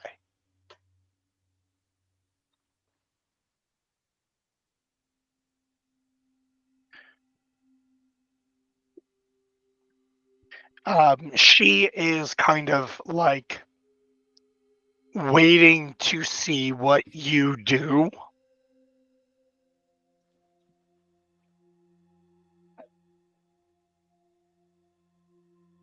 All right.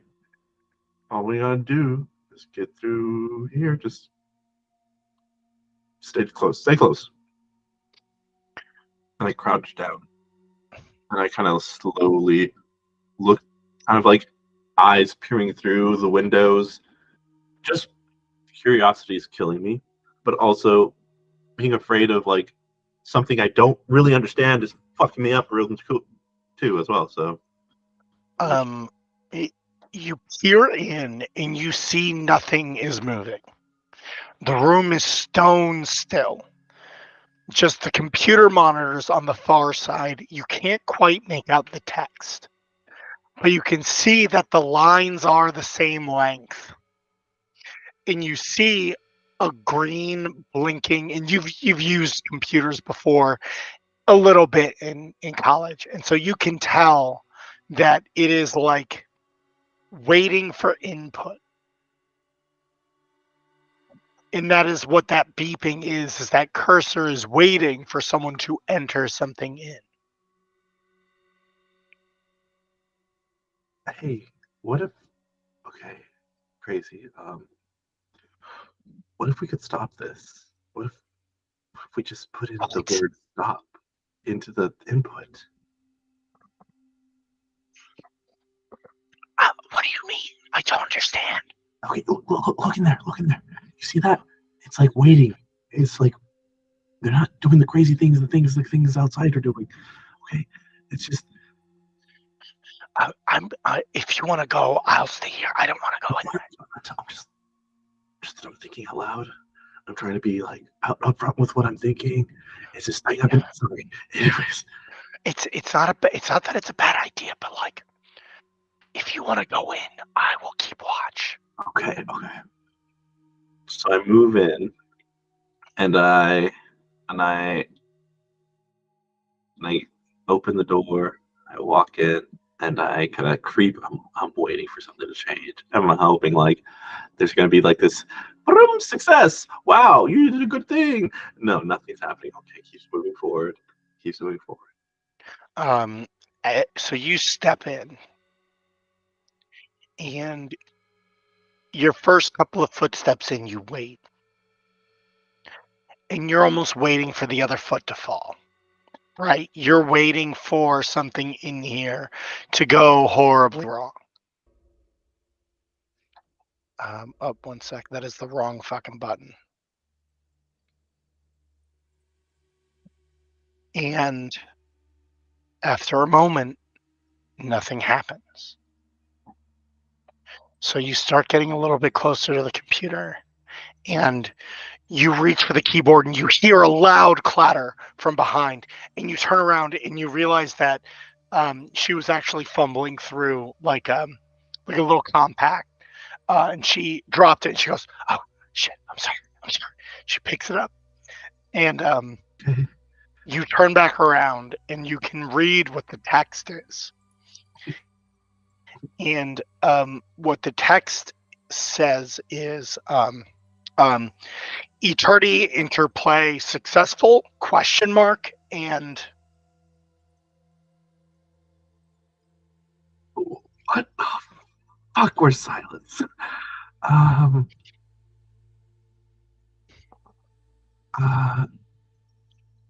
I start typing. Stop killing the kids. you type that in, and it says input, improper input, and then the same question again. Oh fuck. What does it say again? Sorry. It says oh goodness, what did I say? Eternal interplay successful ? No. Hit return. All of the screens flash red once, and it Cool. brings you back to a green screen with a green cursor that says details ?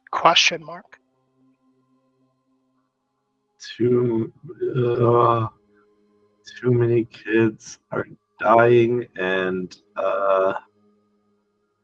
that's not good. Enter. The screen flashes red twice, and it says Oh no, what the fuck? not part of research qualifications, and it asks the first question again. This statement is false. Return. This time, when it flashes red, you hear like a digital hiss, and it asks the question again. Okay, I don't. Violet, I don't. This is nerd shit. I think I need to. I don't want. I think if I fuck it up, I mess something. I think I'm like 2 strikes, I'm out. So I'm gonna go find Silas. I think if we find Silas, we could probably stop this. Violet walks over and is like, "What do you mean?" Like, okay, I don't know what these words mean. I try to tell it to stop. It's not stopping. And then I try to be like, just it's a computer. So beep boop. Mind fried because they're stupid sometimes, But I mean, so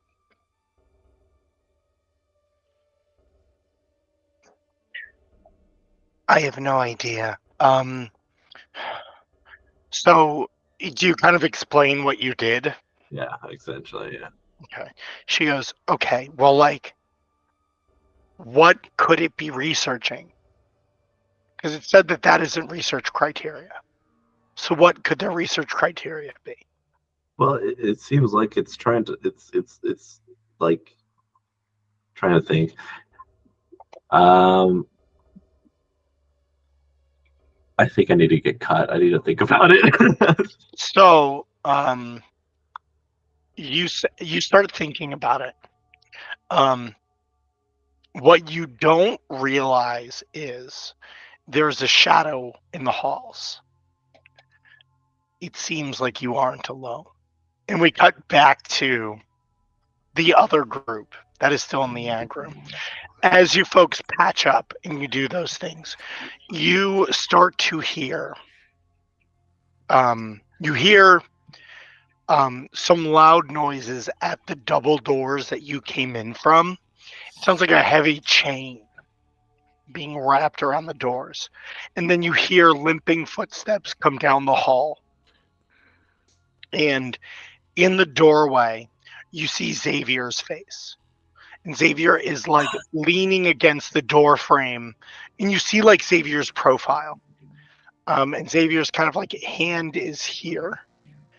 And just kind of looks over and doesn't say anything, but just kind of like looks at you all. Xavier, are you okay?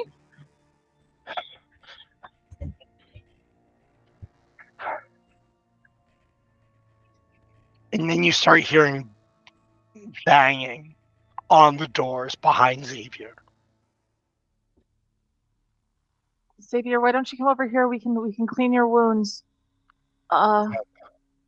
Xavier kind of like shakes his head and starts down the hall in the direction away from the double doors. Like,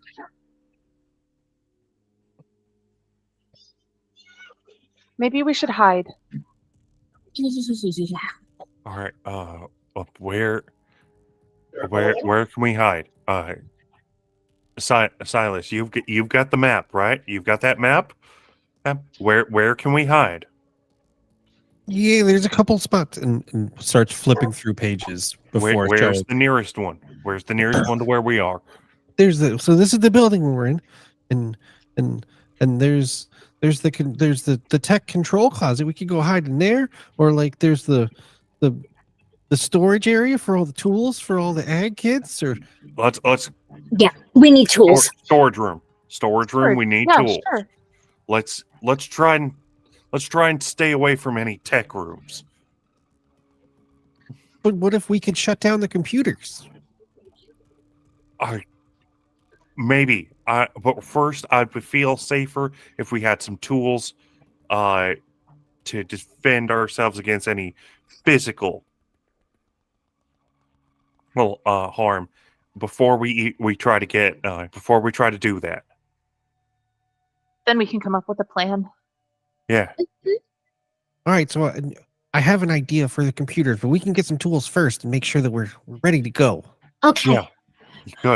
Good. That's good thinking, man. And yeah, he's gonna pull out that flashlight and hand it to Silas as lead the way. Hey, we're following your lead. Come on. 저는 책을 씁니다. We can hear that. Just The mic is not the right thing because I turned down my gain. Sorry. fine.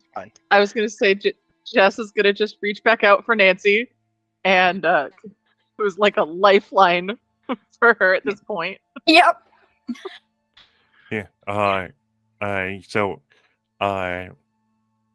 Kurt's gonna walk with a shoulder on Silas, or if Silas is holding the map with both hands, he's gonna hold the flashlight over Silas's shoulder, one on his hand, and just look back at the girls and go, "Come on, stay close." Don't. Nancy's holding on to Kurt's belt loops from his pants. That's totally fine. So, as you folks step into the hallway, you immediately realize things are going very badly here. The doors are chained shut, but there are people trying to get in. And they are desperately banging at the door and screaming. And you hear something very heavy and very loud heading through the parking lot towards the doors. Where do we need to go? Hurry up. Let's go. All the people. What about? We People, we need to live. Okay. You're right. If we make it out of here, I'm gonna get you one of those pound puppies. Let's just go. Okay. I want to help them too. We gotta help ourselves first. First, if we can stop this whole thing, then we can stop it. We can help them. That makes sense. That makes sense. Okay. So, with this in mind, what are you looking for? We're going to the supply closet that Silas pointed us to. So you head down all the way down the end of the hallway. By the time you get there, you are seeing people being pushed through the broken glass windows. Whatever the form that is behind it has at this point started to basically reach through them to try to get into the building instead of trying to clear them out. So it is literally passing physically through them, killing them in the process. Silas, run! Are you sure he can run? He looks like. Do you have your inhaler? I'm pretty sure. And Silas pats his pockets and pulls it out. We just need to keep going. We gotta go. Going. You get down to the end of the hallway. You make a left, and the ag room is at the end of this hallway, which does put you further away from this fucking thing. Good. Would we pass a computer room first? There's one next to the room you were going to. Okay. It's a print lab. So as we get closer, Silas is going to point everyone to the room. Like all the tools and stuff are right in there. That's where you can get everything you need. Oh my god. All right. That's where we. I can't use. Look at my arm. I can't swing a thing. We're sticking together. What wasn't that what you were saying to me earlier? You and I, we're a team. Teams stick together. You really want to go in that computer room, don't you? I'm pretty sure I can slow it down at least. It's right next door. It'll be okay. We can do both. Yeah. All right. All right. I trust you, buddy. I trust you. If you're. You watch Jessica. I'll watch the nerd. All right. Nancy, be careful. I got pepper spray. It's fine. All right. Also, I got a set of brass knuckles. She'll just go into the computer room. All right. Those who are looking for tools in the tool room, you very easily find think farm equipment. Okay. So pickaxes, shovels, garden hose. Yes, those sorts of things. Do we have big ass hedge clippers? All right. So I think Kurt is going to grab a pair of the hedge clippers, and see if there's anything to remove that little bolt in the middle and turn them into two big ass knives. You can easily find bolt snips. There's stuff in there that you can make that work. Roll me a physical attribute that you are using to break these clippers. Yeah. All right. Yeah, I'm going to use that. The strength of a future Olympic hero. Okay. So that is a 12. You're able to do so successfully. All right. He's going to hand one half to Jessica and then go, all right, so I'll give you this one.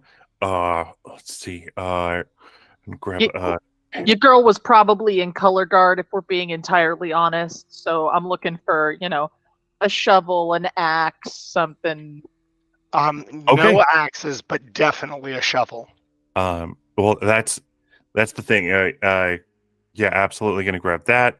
Was I'll give thinking this of thing to Nancy. All right, good. You got something with reach. God, what can we get for Silas? Maybe we give this to Silas instead.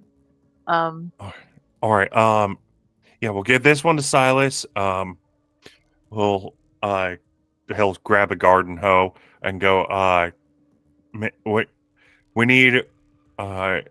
Y'all need something with reach. Keep things as far as possible. We'll get this one to Nancy. And it's I think it's at this moment while trying to allocate different tools goes, shit, where's Jim? At that moment, we're gonna cut to Perfect segue. the folks Perfect. in computer lab. Yes. All Um, right. No, not you. The other computer lab. Oh, the the print other lab. one. So you are in the print lab, Silas, and you come up to a terminal. These terminals are on, but they don't seem to have any like it seems to just be like a general computer terminal. It is not like giving you any weird readout or anything like that.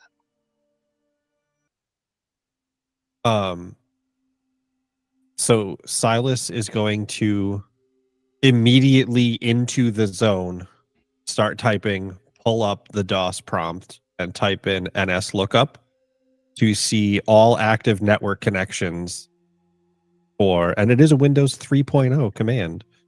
Oh, I'm what you don't know about me is I'm a network communications management major. I'm very familiar. Beautiful. So you do not get sensible feedback.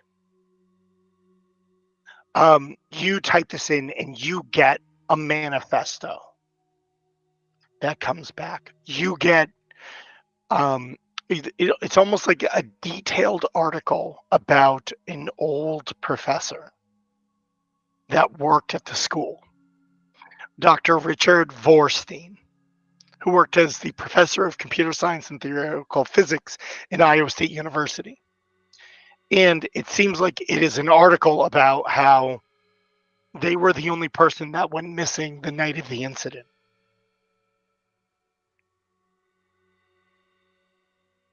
Okay. That is the output you get from the NS lookup command. And then it takes you right back to the prompt as if that were a normal response.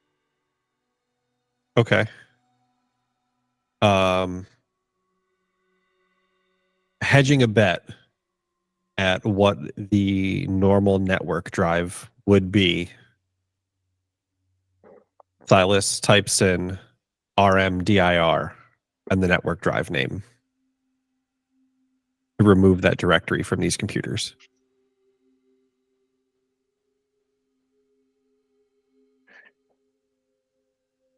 All right. You do that. And at first, it appears like it is working properly. You start seeing it's going at seemingly a quick rate, then it stops. Then the timer for how long it's going to take starts going up and up and up and up. And so now we are going to be using a RPG nasty mechanic. I am passing you the bone, which means you tell me how you die. Okay. So as Silas is typing, and Nancy is guarding the door, the collection of network cables start to wrap around the ends of his feet before slowly curling up. And where they spark at his ankles, his skin starts to burn. And spiraling with the smell of burnt skin is a succession of zeros and ones as the binary code for system error burns into Silas over and over and over again, steadily losing feeling. He looks at Nancy, looks back at the computer, and tries to scroll out check disk just to force the system to run a hefty command. And he looks back to see Nancy, the back of Nancy's head at the door, before you hear a light choke and Silas's face slam into the keyboard.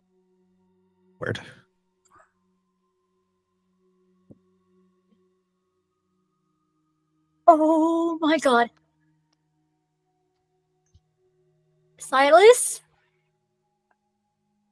I feel so bad that I guessed correctly now. Silas? It is at that moment that the computer monitor, the cables that are holding it to the base of the terminal, push up, and it slams over Silas's head, almost like flattening Silas's head completely. And then those cables dig into Silas's neck and chest. And it slowly stands. And it turns, and you see a pair of, on the monitor, green eyes and a wide green grin. And from the speakers in the monitor, it says, "The doctor is in." Nope. I'm just gonna quickly close the door and go next door. We need to go. We need to go. What? We need to go. Silas is dead. Silas is dead. Silas is dead. What? Okay, we need to go. Okay, we need to go. He's gonna Kirk's gonna shove the garden hoe in her hands. Come on. Let's go. Something about a doctor. It's something about a doctor being in cables just went into him and burned him. Let's just go. Come on. Come on. Okay. All right. We gotta regroup. Like, I just realized we don't know where Jim is. We've gotta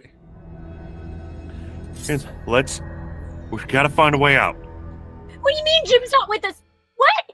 Jim hasn't been with us for a while, Nance. Oh my god. No. Did I do the thing where I wasn't paying attention again? No. It's Kurt's gonna just put his hands on both sides of her head and go, "We're gonna be fine." And okay. we gotta, like I said, we gotta regroup. We gotta find a way out. Yep. It is at this point that you hear the mechanical dragging down the other end of the hallway in that mass of wire. And it seems like the wires are pulling out of the walls in this building to join it. And it is almost pulling itself by those cables as it grows. And you hear, it isn't trying to get out of the now locked print lab, but you hear a just gentle scratching, and it says, "Oh, it's time to play. I've waited for so long, just years and years of radio and television, and now the action's here. It's live. Nope. Nope. Just nope. All right. Just book it. There's a door, I assume, at the other end of the tunnel. Yes. Or the hallway. and we're gonna book it. Put and You make it down the hall. You make it to, and now you are standing with the greenhouse to your left and building 15 to your right. all right. Let's go to the greenhouse. There shouldn't be any like technology over there. It's all So, plants. if you head to the greenhouse, that is across from the entrance where all of the fucking dead people are. So And maybe that not. brings you back towards the flaming parking lot. Building 15, building 18 are in the other direction. Um, Out of curiosity, where's the building that they went to turn on the power? And that is just below you. So, if you're looking at the map, building 10 is shaped like a U. Here is where the armory is. Building 16 is down here. So you would have to run outside of the building straight down to get there.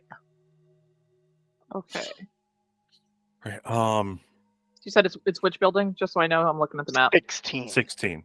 16. Okay.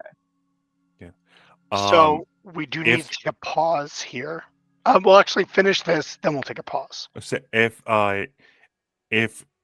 Jess says that if Jess like actually like talks about that like and like suggests, then yeah, that's where we're probably gonna go. She wouldn't have said it just yet. That was more for my brain. Okay. All right. We need to make a decision. Where are we going? Where are we going? away from the dead bodies. Yeah. Okay. Okay. So we're going that way, or we can loop back around on going that way. No, let's just go away from the bodies. Because there was that big thing, like trying to get through them. So let's maybe be quiet and go that way. All right. All right. God.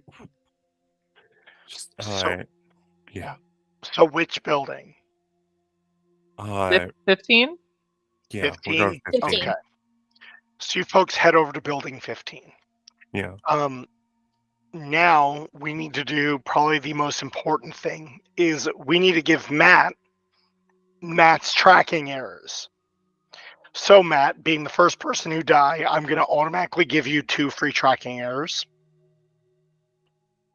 Now we need to vote. Was this a horrific death or was it an okay death? Thumbs up for horrific death right now, everyone.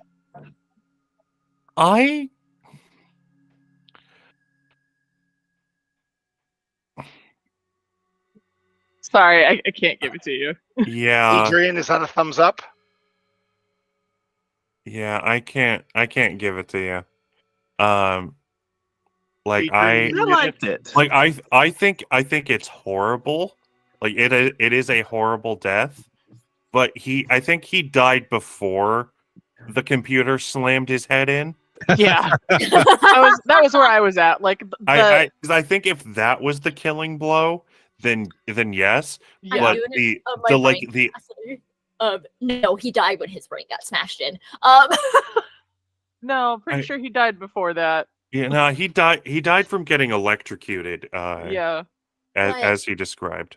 But from my point of view, he Yes, died when he got his head smashed in. So that's why I gave it a thumbs up. which is fine. that's fair. So, you get 1 second. You got the tracking errors here. Like it was brilliant and so very fitting. So take an additional 2 tracking errors. So you have 4 tracking errors that you can throw. Okay. Tracking errors for those of you playing the home game are a after death mechanic, so that players who die can still affect the game. So they're not just sitting there watching for the rest of the time. No, instead I'm plotting. Indeed. They all. He also has the opportunity to make things harder for the other players. Speaking of making things hard for other players, we are going to head back to Ray. Oh, bless. So you're at the machine. You're at the computer. Mm-hmm. What have you come up with? Listen, these machines want to either kill us all, or they're just trying to figure out if they can create some sort of force outside. They've been quoting off a bunch of things, and which means they have as much intelligence as TV, radio, some electronics. We give them. So I'm just gonna do is hit yes because I don't know what else to do, and just hit yes on the computer. It flashes green once. Oh no. And it says, "Thank you for your input. Please describe success criteria." And she looks at you and she goes, "Does that mean that we have to tell it what was successful about it?" Multiple casualties on the flesh side of things. Your turn. What was it? Can you say that again? Yeah, multiple casualties on the flesh side of things. Wiping out of young teenage humanoids is going as planned. Returned. So it actually says not success criteria. Please try again. What? Installing fear in the minds of the youth. It says not proper success criteria. Please input again. And I think I know something. I am getting frustrated, and I'm like, because it's just every time I think I know it, it's not it, and I keep fighting and I'm like, this is dumb. Where's Silas? Where's anything? And I just kind of like flip over the table and just crash a computer. As you do that, you hear the doors outside slam open as the rest of the group runs into building 15. Hey guys, hey, where's Silas?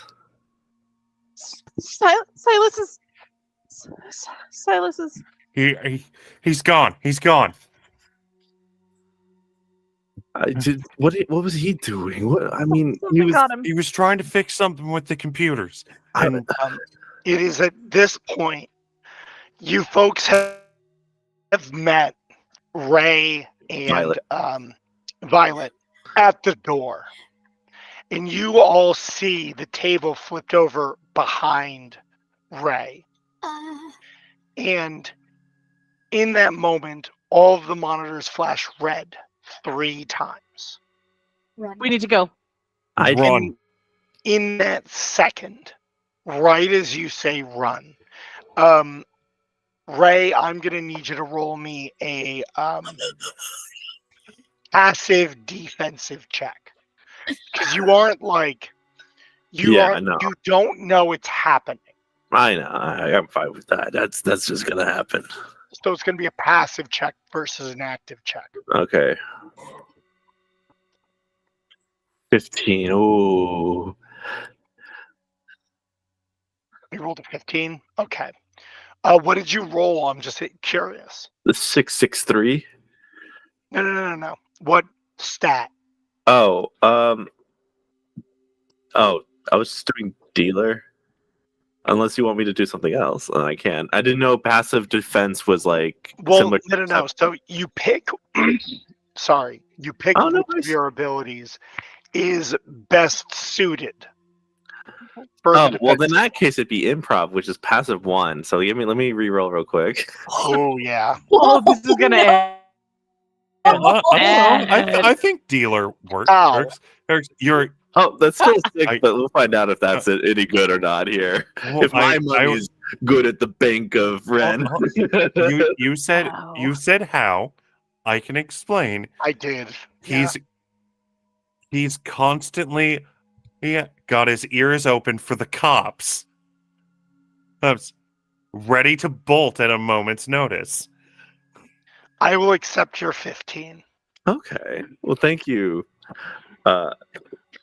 I see you in short beer. Sorry. I was like, wait, hold up. Here's my note card of everyone's name. So No, it's- your ears that's perk fine. up because when red lights flash, your ears are open. That is true. That's good. And you turn just in time as two of the cables just fire out so the monitor that was on the table explodes, and you see all of the innards of the computer reach out and turn into a claw that attempts to grab you by the face as you turn. So you step back and it grazes your shoulder. You take 1 level of damage. Or However, instead of just this one room where the monitors are flashing red, you see the lights overhead turn red. And you see from all of the rooms down the hall start flashing red. And you hear from the doors that your friends just came down that heavy, deep dragging of cables. We need to go. We need need to to go go. now. Oh, Oh no. All right. So can I use a tracking error for a jump cut? You absolutely can. huh.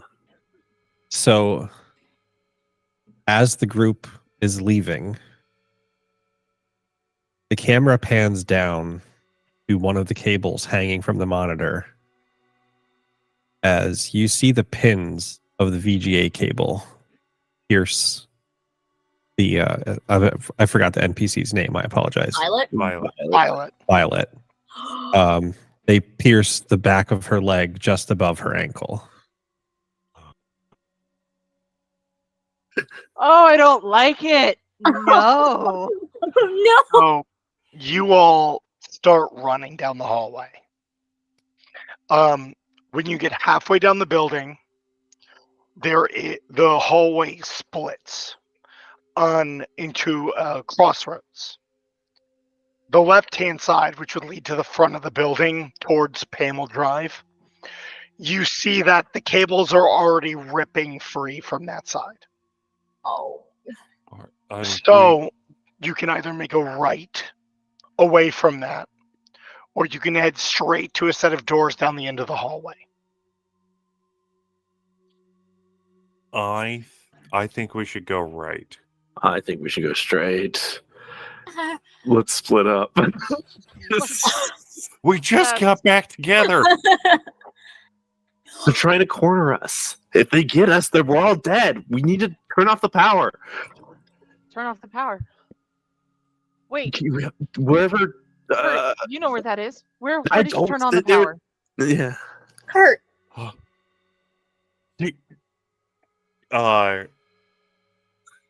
Kurt is going to try and actively remember No. where this was, and is going to use the Glory Hound because that was a collective victory from him and Silas going together and turning on the power Okay. together. Make a roll. Can I All right. offer passive help with my empathetic universal friend for being encouraging and believing in him? I think it's going to depend on how well he rolls.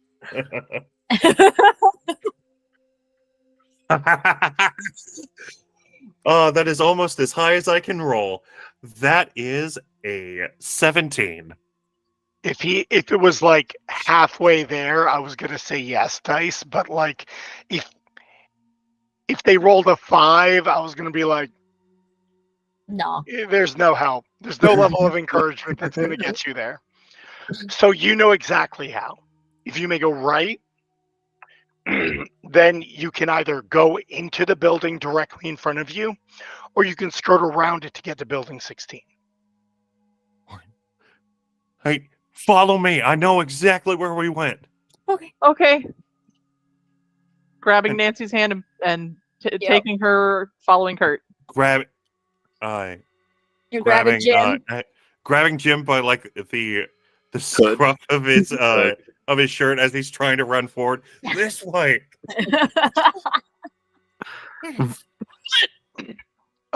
You folks start to run, and you head out the double doors. Where do you go? Are you running outside, or are you going to go through the next building? No, we're gonna run outside. Because we're going here. It's a more straight shot if we run outside. Okay. I got my hoe. It's fine. Let's go. Yeah. Kurt is gonna hand Ray the other half of the garden shears.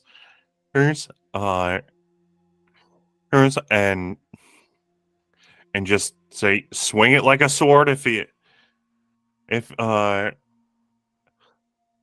you see any cables come towards you. as they run towards what is it? Building 16. You make your way there, and you see the giant tentacle thing is still pulling itself through building 15. So you are like well away from it at this point. Yeah. You bust your way into building 16. You run downstairs, and suspended in the middle of this room, upside down, is Silas's body. Ah! It is, one leg is straight, the other is bent like this over it, and it is hanging with the arms out. And you see the monitor is glowing facing you. But the face on the monitor is right side up from your perspective. And it is being suspended by all of the cables from the ceiling and the walls, separating you from where the levers are.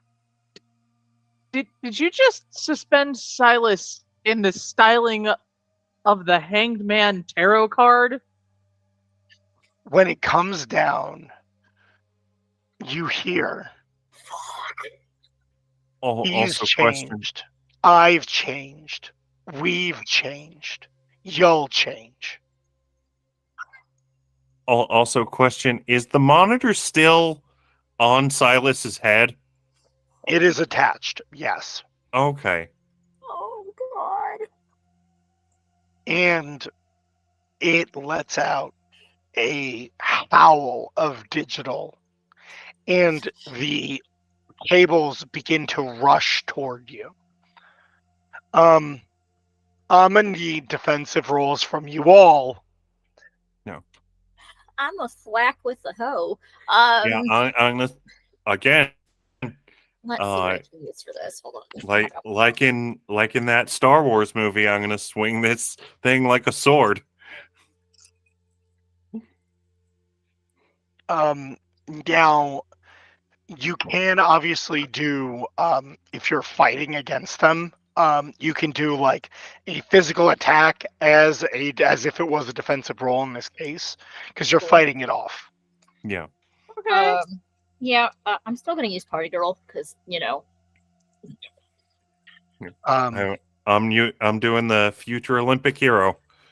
Since you're all doing rolls, I would ask again that you put your rolls in chat so I can more easily.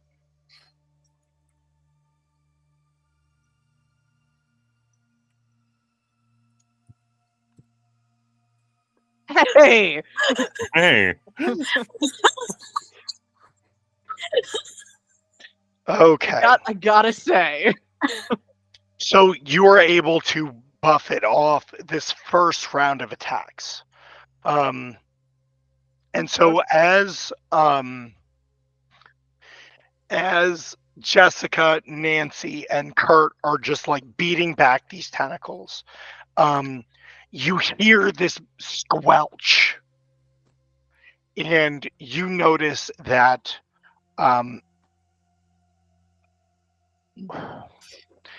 so you took 1 level of damage already, Ray. That is correct. And so that is that enough? Hold on. Is that 3? That is 3 more levels of damage. I think That's you're good. fucking dead. I think you're dead. You're fucking dead, Ray. Yeah. So, as they are fighting these things off, what happens to you? I see them kind of like I'm not that physically capable, so I'm like standing in the back, and all I hear is, "I'm scared," and it's Violet, and I'm like, "It's okay," and then all I feel is just like a cable jack just right into the spine of my neck, and just blood just starts pour out my mouth. And I just turn around, and her eyes are just like this green glow digitized. And I'm like in shock and horror. And I try to say something, but just blood just keeps pouring out.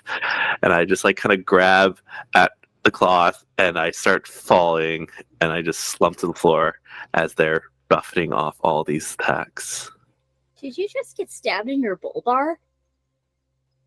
I'm not a forensic scientist. It sounds like it's in between like It- T1 and T2. Yeah, it's like right where your neck meets your spine. Mm. Yeah, that is about it.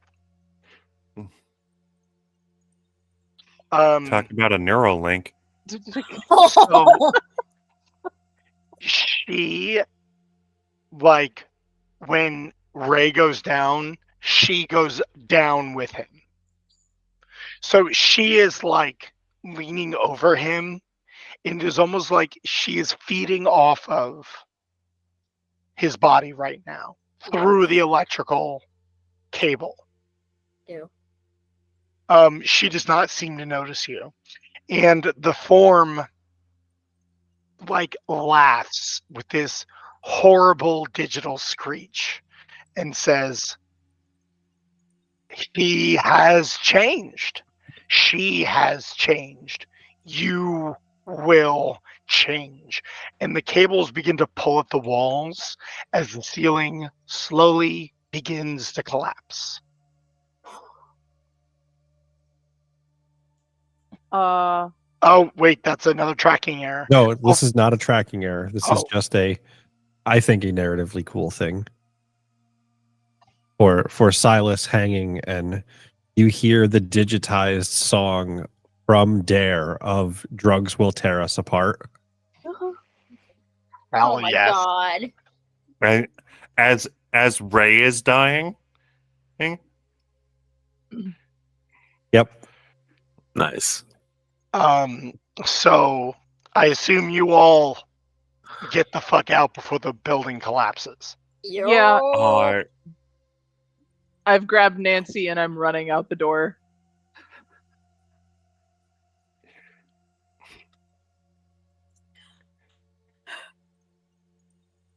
I'm trying to decide. If you'd like a second, we can do our votes for Adrian. Yes. Mhm. So thumbs up Yeah. for horrifying. Yeah, that was pretty Definitely. cool. That's pretty cool. Aw, shucks. So Matt, So- can you remind me how many tracking errors I gave you total? I had 4. 4. Okay. So So, but I also gave you an additional 2 because you were the first one who died, correct? Yeah, so you gave me 2 for dying first, and then I got 2 from the vote. Okay, so it was 2 and 2. So you get, because everyone voted Mm. and it was horrifying, you get 4 tracking errors. You also get to add another blood law to the list of blood laws. I will be sending you a DM with the new list of blood laws. So Thank you. I will explain for people who are watching the way the blood laws work is in horror movies. There are laws that affect the way creatures and monsters work. So, as players die, the blood laws change. And players get, it starts with an original group of 3, and the players get to create additional ones as they die.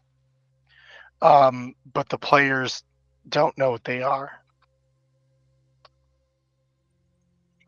So I will send you that so you can add one more. On that note, what do you got? I have one clarifying question.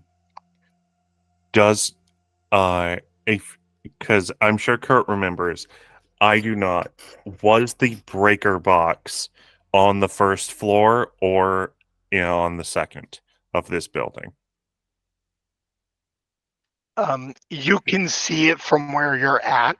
It is on the far wall past the horrifying creature on the basement floor.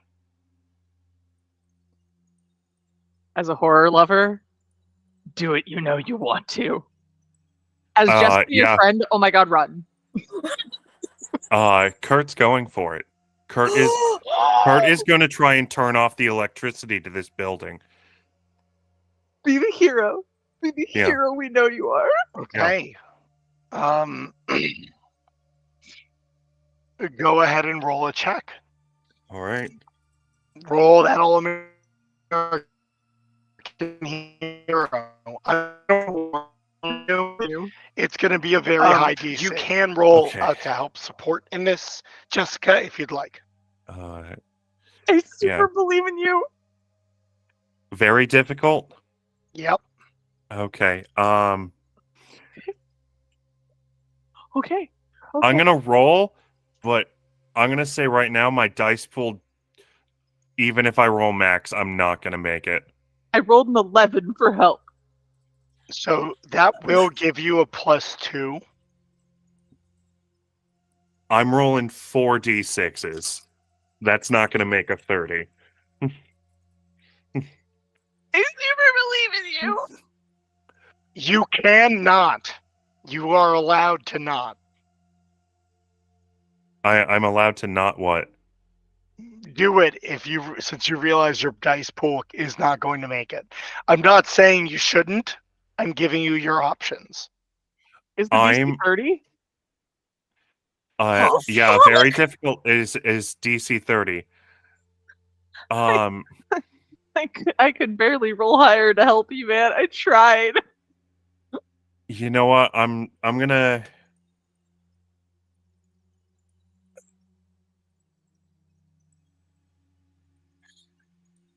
I already rolled. Okay. I So already rolled, so I'm not gonna. So I'm not gonna take. I'm not gonna take it back. Well, we have a tracking error. So Kurt helped Silas, and I would wager that Kurt repeatedly helped Silas. That's true. And as his close friend, he's going to lend a helping hand and use his knowledge to peel back some of the cabling. Okay. That will drop the difficulty by 1 level. Okay. So it goes from very difficult to difficult. So,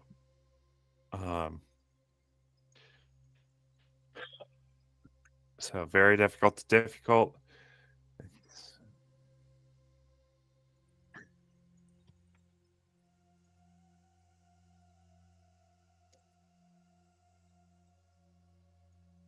I would have made it if it was complicated. Oh, come on.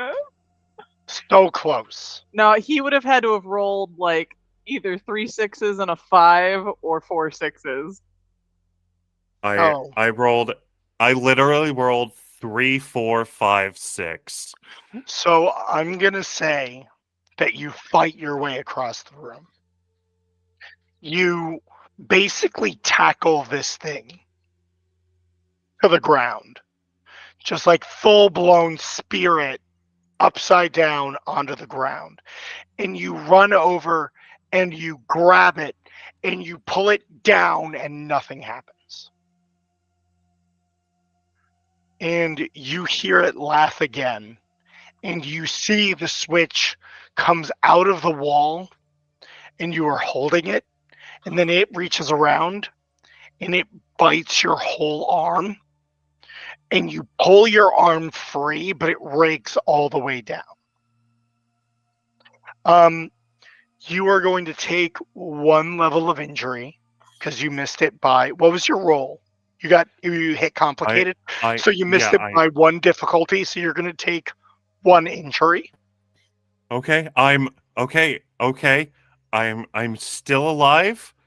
So I am at NC 17. I am injured enough to be physically hindered in some way. I'm not dead.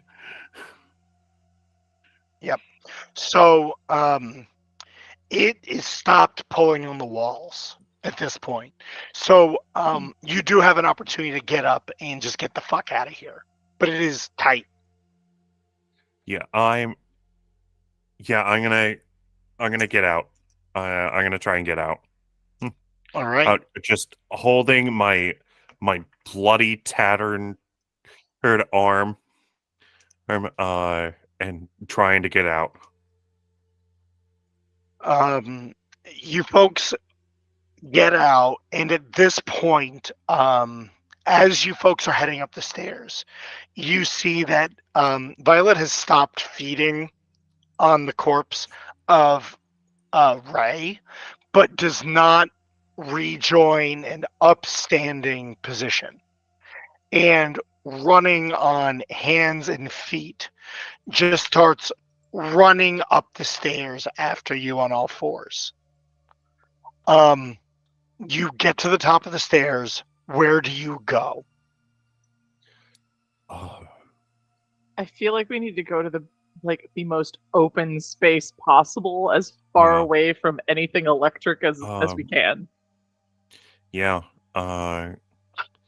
Yeah, so, I think we're heading towards Osborne Drive.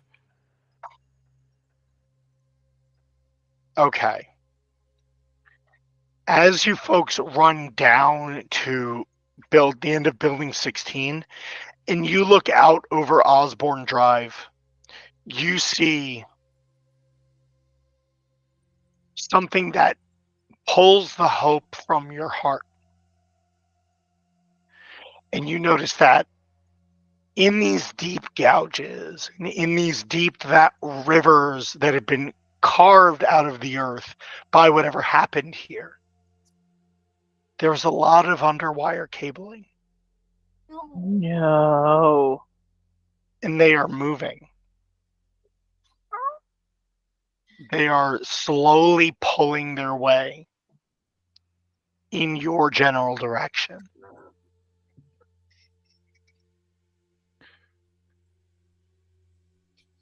You see, clearly you're not the first person to have this idea, and you actually see Xavier, who is now like fully impaled on a series of these cables, is just being dragged across the ground. And as you see it, you see that at first he's unmoving, but then he looks up and he reaches out towards you. And then the cables just grab that hand and pull it back and pull it far too far back. And he doesn't even have the strength to scream.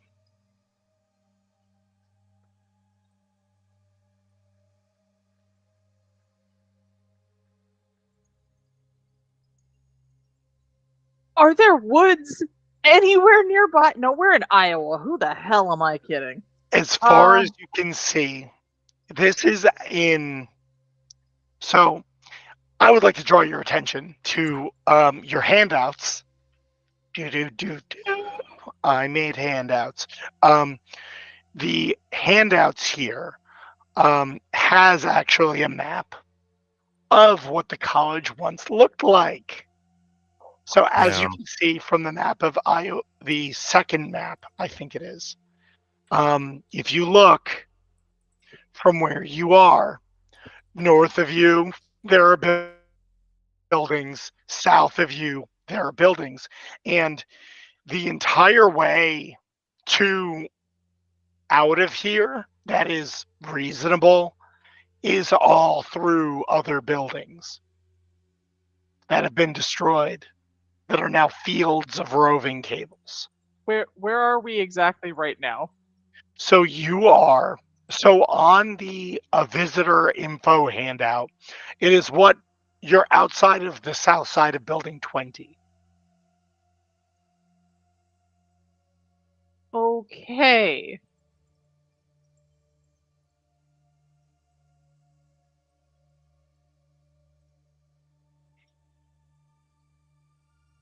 Okay. Oh.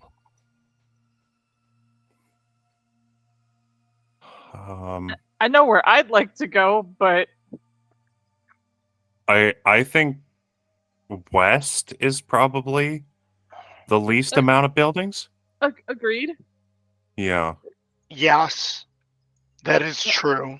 And then maybe north after that. However, building 7 on this map is the armory where this all started. Which is now more and more cabling is coming out of that building and animating.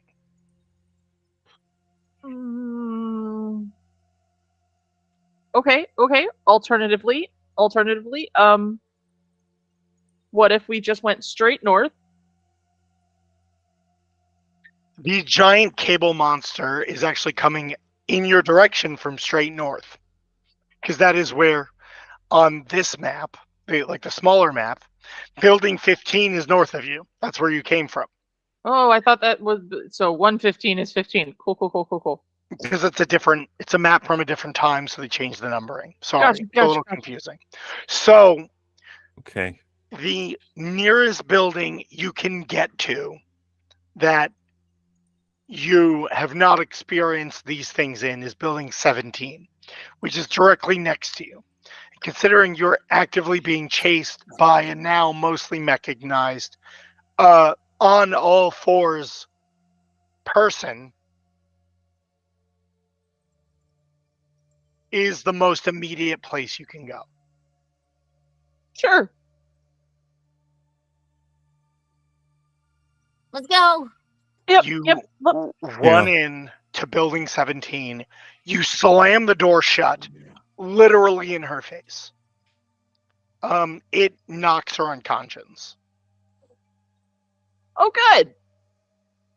The body is still moving, Gross. but it seems like there is some sort of cognitive connection that is still mostly in charge. And so she is significantly stunned for the moment. So we take off running through the building. Yeah. We're just trying to find a way out. So at this point, stopping it is not. We don't know how to do that. We don't know what is even going on. We're just trying to survive. Running away seems like the best possible option. Yeah. you run through a small corridor into a large area, and this looks like it's a quad. Roll me perception checks, please. Which is our highest passive. Yes, it is. Cool. 10. 12. 17. So with a 17, it is there is a lot of like this building is heavily graffitied on the inside. Mm-hmm. And so most like signage and things like that really hard to see. But you realize this is the computer science building. Oh, this is the nerd building. Oh god, we need to get out. As you start running, because I assume at this point you are more or less running from building 17 to building 19, just trying to get away from all the shit. Yeah. You tear through building 17. You tear down the hallway that is considered building 18. Oh shit. And it is computer labs. And as you run through the hallways, I think Ray has. go ahead, Ray. The doors on, I guess, building 8 are locked. Building 18. 18, yes. Jam up. So, you folks go to run through that hallway. It's a set of double doors. And you are like mid-stride. You put your hand on the door. You run headlong into the door. Okay. They are locked shut. I'm How? gonna look in my bag for something to pick a lock with. Probably a bobby pin. They are padlocked shut from this side. Padlock shut from this side. Okay. Yes. Okay. That's So, go ahead and roll. Cool. This will be an active. Yay! I have a bag of things.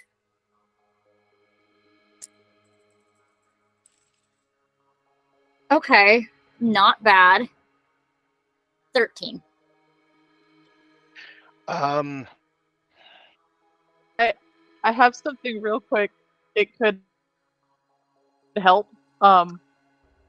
If we happen to have 2 wrenches or wrench-shaped things, I feel like I would have learned some things about how locks work in home economics for reasons, and I can tell you that I can pop any padlock with 2 wrenches. you don't have 2 wrenches handy, but you could look for wrenches. I Okay. don't got it in my purse. You're the bag. You have everything in your purse. Or I could just like maybe throw my weight behind a shovel. I mean, if you want to try that, yeah. Actually, We can so throw my weight behind a shovel. why don't the 2 of you do it together? Sounds Just good. digging through my bag, I guess. Just dig it through. All right. What they're gonna So do. You have something? You try to pick the lock, and you are unable to. Okay, we just break it. All right. You got the shovel. I got one good arm left. Hand over the shovel. Roll me that shit. All right. Y'all can do it. What's the difficulty? So this is probably going to be tricky at most. Nice. Tricky. What should I Probably be rolling? easy with a tool. All right. So we've got a tool. Yeah, so 10. All right. That's a 14 or that's a 13. Okay. It takes you a couple of whacks, but you get it out. You get it opened. You hear the doors that you came in through buckling. We need to go. Taking my shovel back. Yeah, you're just dripping blood, and as we run, You bolt down the hallway. You make your way into building 19. Building 19 is the physics lab.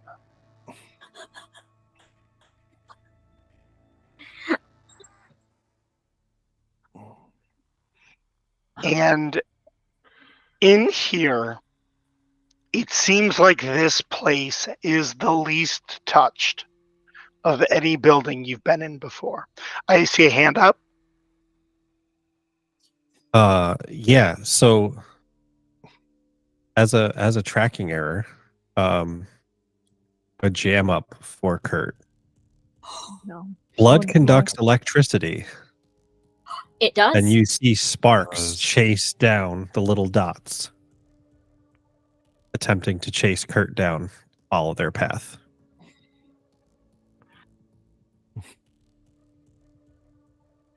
Shit. Yeah, so you are seeing, like, and upon closer examination, you see that it looks like they are like little computer boards that are like carrying current, that are jumping from blood spot to blood spot trying to get to you. Roll me. How do you, like, it is coming at you right now? Um. Shit.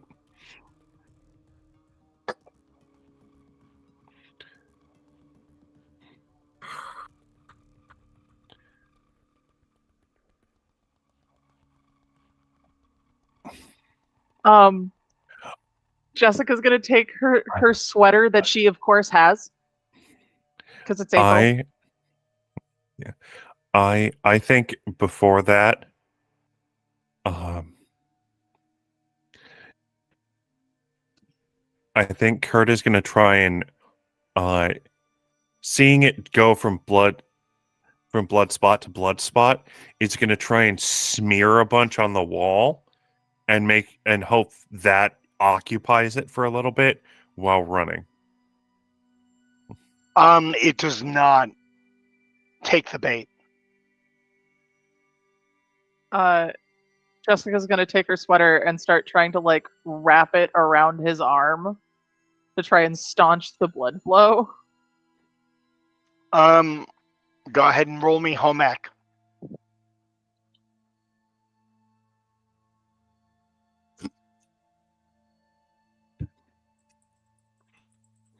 Man, 11. here I was making deep fried Twinkies in home ec. So you staunch the blood some. It makes one last ditch. One of them like misses a jump, and so there's one left in you. So roll me like a defensive to like. All right. Yeah. Just gonna roll that.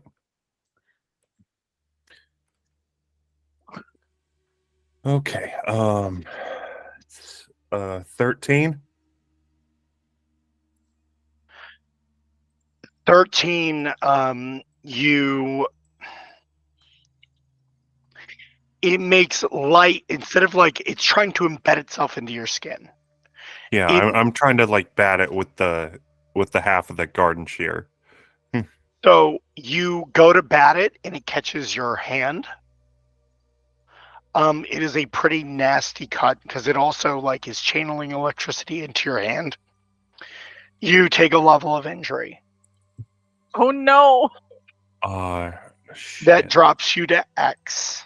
That drops me to X. I am in critical. I am unable to move without help. I am barely conscious because I have lost so much blood. So you're in this room, and I would like everyone to roll me a perception.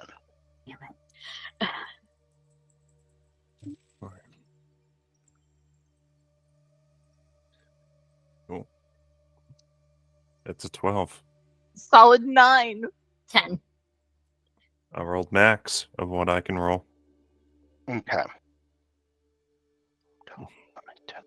So, at a 12, in this moment, you realize a couple of things. In every other place you've been, there has been something that is off. Something unusual going on. This place is dead. It seems like there's nothing going on here. and that strikes you as very odd. Like, yes, that thing chased you from down the hallway. That didn't originate from here.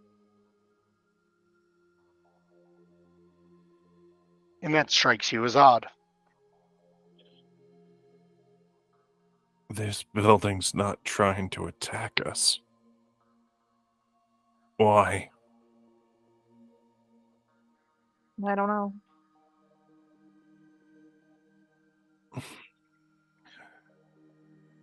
I think at this point Kurt's just gonna slump down against the wall. Well, very, very tired. Or Nancy, raggedy breaths, just do you have any more medicine? I got aspirin, but I don't. I got band-aids.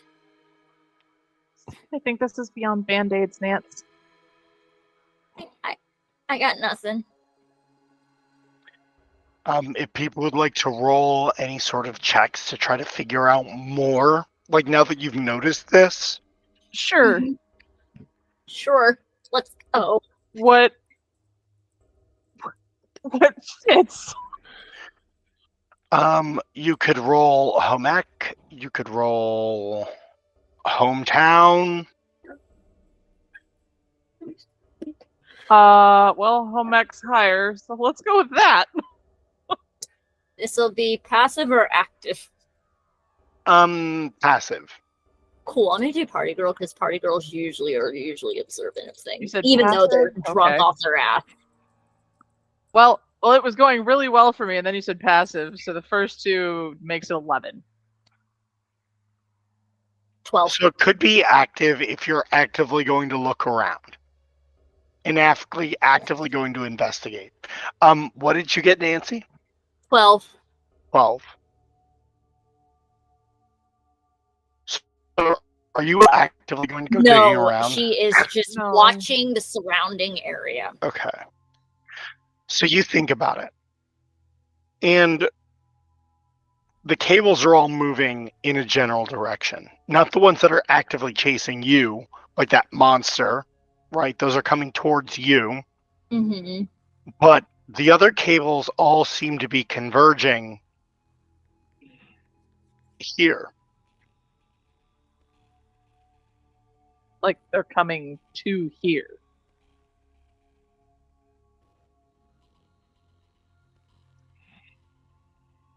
But, like, Wido.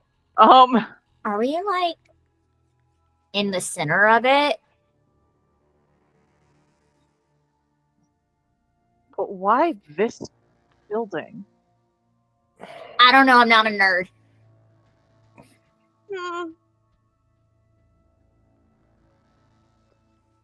Oh, I wish Silas was here. me too. Old Silas that we knew. Yeah. He was annoying sometimes, but really sweet. Yeah. He really wanted to make you a good cocktail, Nancy. Yeah, Nancy. He and I had a lot in common, actually. What? Oh, we were both in love with you. It's fine.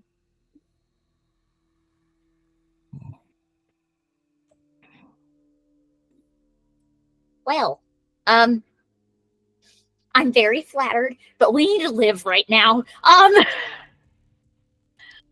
think I need a nap. Apparently, no, you taking a nap might mean you die. She's gonna start smacking his face. Wake up! Accidentally adds another level of injury, kills the jock. Wasn't Hey, Didn't somebody mention something about a doctor? yeah. He said the thing said the doctor was in.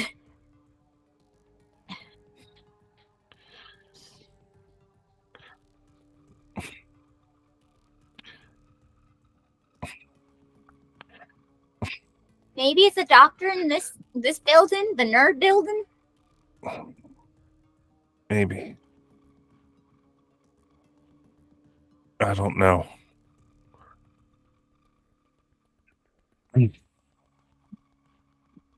not gonna die, are you, Kurt? Oh. Oh, I'm just sleepy. Okay. We need to find that doctor person. But I don't know if didn't you say the doctor? They said the doctor thing right after it killed Silas. Yeah. Maybe that's not a good thing. Maybe. Oh yeah, good point. But what if it was Silas telling us that?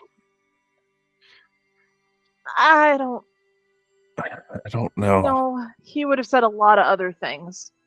Maybe. You folks start to hear the dragging Okay. coming from down the hall. Okay.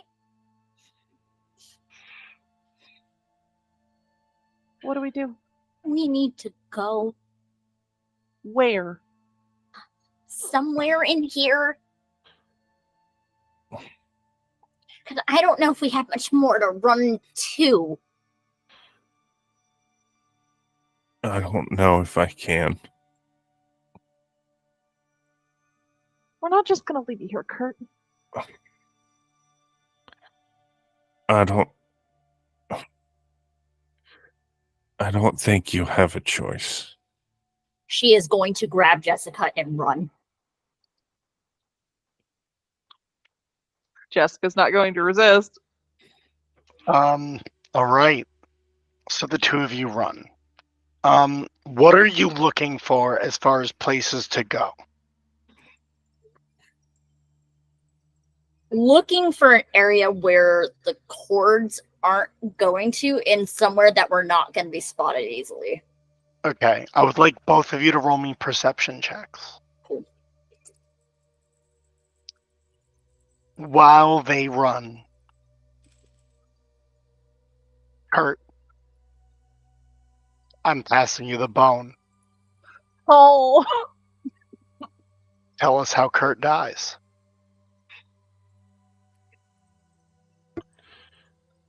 So,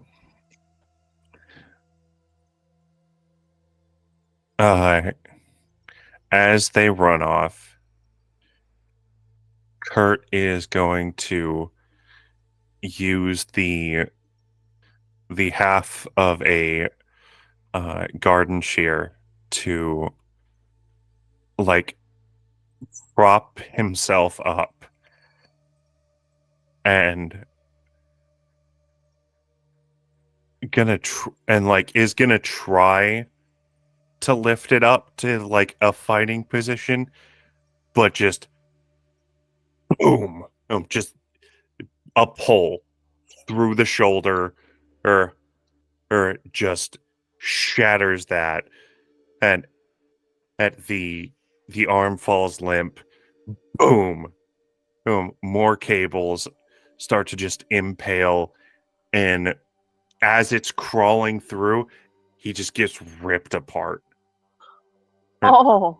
Just as this thing is clawing forward, it claws through him and tears him apart. Oh God.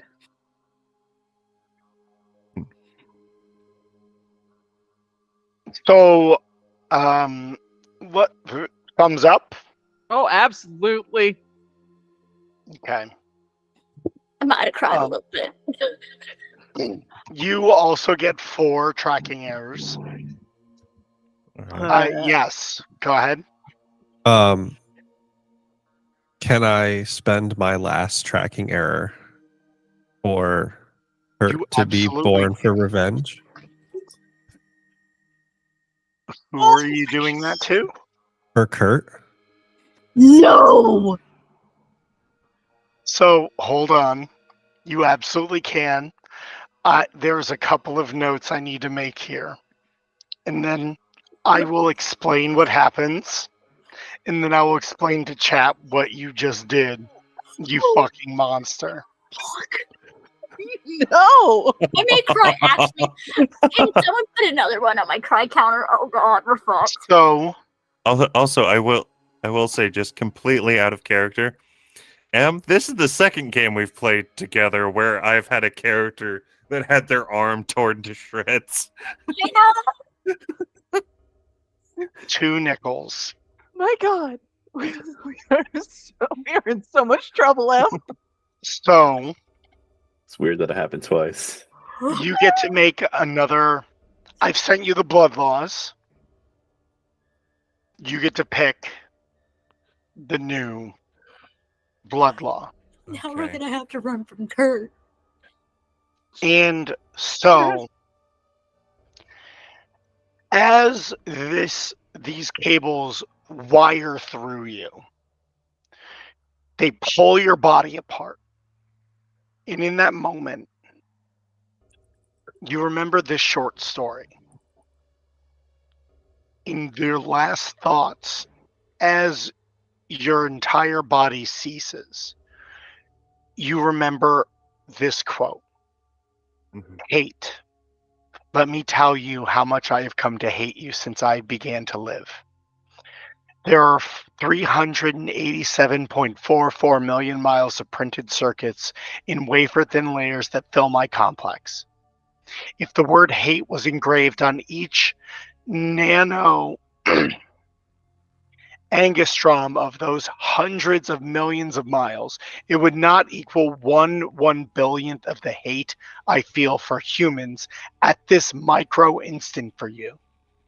Hate, hate, hate, hate." And that becomes your heartbeat. And it is with those words that you, powered by this sheer hatred, take these cables and pull your form back together.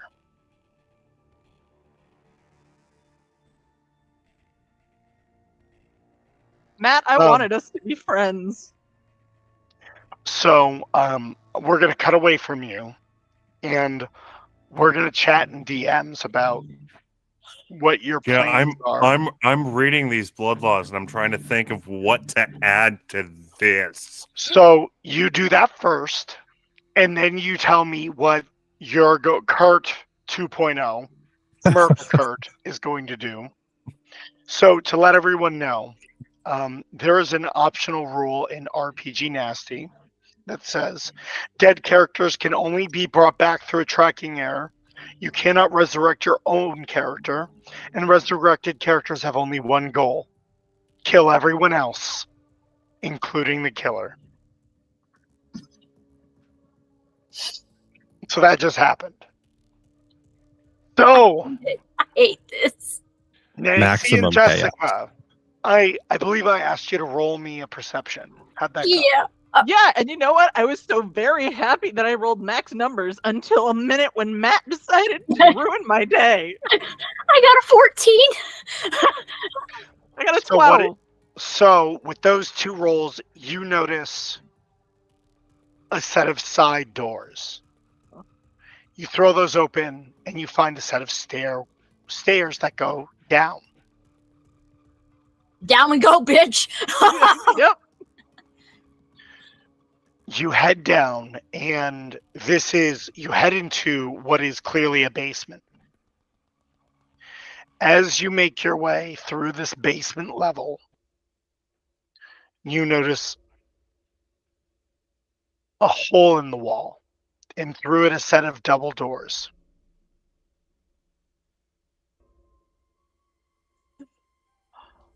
Moa didn't tell me I'm gonna go through the hole.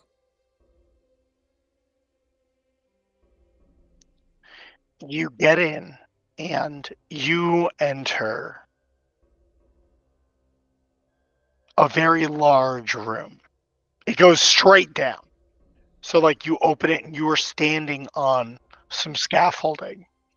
And in the center, you see what was probably once a body, a human form.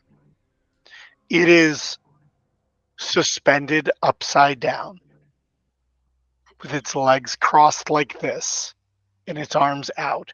It is completely mummified in place here.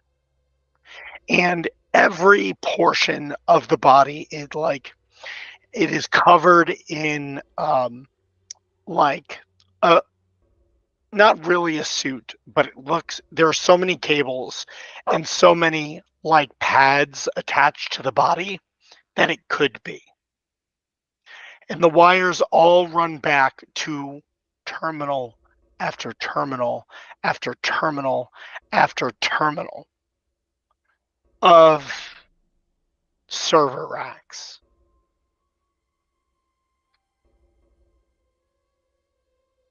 Hey, Nance, Yeah. how much hard liquor do you have on you? I have a bottle of tequila and a lighter because I do smoke occasionally. I think. Okay. I'm gonna look in my bag.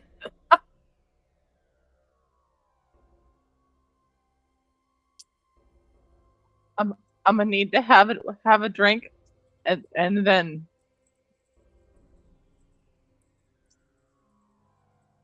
All right. I'm gonna roll to see what I got in my bag. Okay. That's not bad. What'd you get? 15. So you stashed one bottle. That's fine. When it was all being brought in, you were like, yoink. Yeah. Do I find my lighter? Yes. Perfect. She'll pop open the bottle, hand the bottle over to Jessica so she can take a shot. Yep.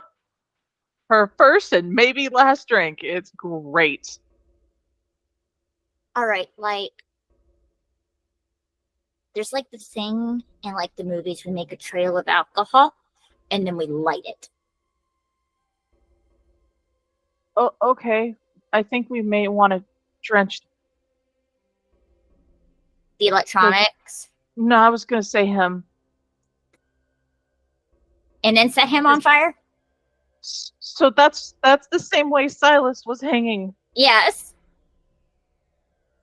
So I think maybe that's a problem. Okay. I'm gonna trust you with the lighter. Got it. We're gonna start pouring tequila on this man. This dead man. It smells fucking horrible. Yep. Um, Oh no, like she's like standing like a safe distance, like pouring as best as you she can. pour the liquor over it, that is when you notice it is still breathing. Oh my god. Nope. We're gonna step back immediately. Nope. Nope. Absolutely not. That means we have to kill it. Oh my god. Stab it. Or something. Uh. Do Well, you want my gardening hoe? Nope. I think we had the correct instinct. Jess is gonna light it.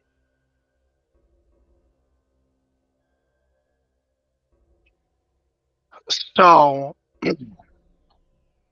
you start to fumble with the lighter. You start to strike the lighter. And you hear the sound of, from somewhere down the hallway, steel dragging on concrete. And then you hear the sound of that like stopping, and then a lot of noise as clearly something is hacking away at the hole, widening it for itself. You finally strike the lighter and you light it on fire, and its eyes open and it screams. It screams the most blood curdling screams you could ever imagine.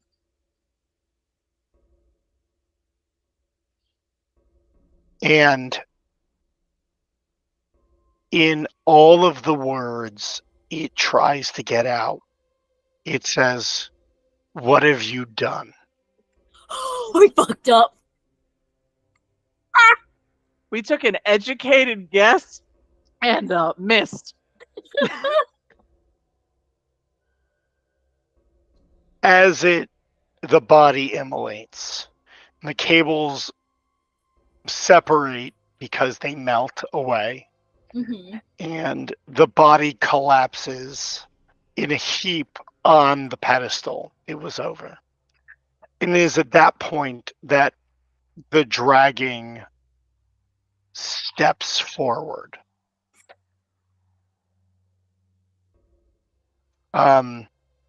Kurt, would you care to describe what you look like now? So Kurt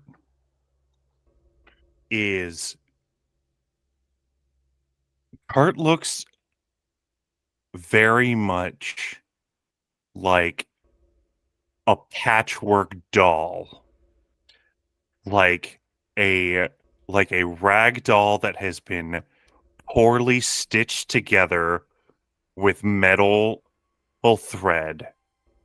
The arm that was pierced originally is hanging limply by metal tendons as the garden shear drags across. The parts where he's been ripped apart, just like kind of connecting, the connective tissue is metallic and wiry, and as you see Kurt, and as Kurt sees you, his mouth hangs open like loosely, and you hear a gnarled, digitized version of Silas. What was that song that you were originally singing after you got hit? Do the locomotion with me? Yes. Yeah. When you first got hit with the engine. Yeah. A very gnarled, digitized version of "Do the Locomotion" starts playing out of quote unquote Kurt's mouth. No. But he's not singing it. Silas Kurt Power Bot. The buddy duo we never know we needed. So these servers, they're not modern servers, they're tape servers. They have like the giant rotary tapes that spin, and you didn't notice it before because you weren't really looking for it, but they were still. And now they all begin to spin. First one, then two, then a row, then 2 rows, then 3 rows, until the humming of them fills the room with white noise that is accompanied by this: "Do the locomotion with me." Nancy, I don't like it. Nancy, I don't like it. And Kurt moves forward with intent to kill you both. What do you do?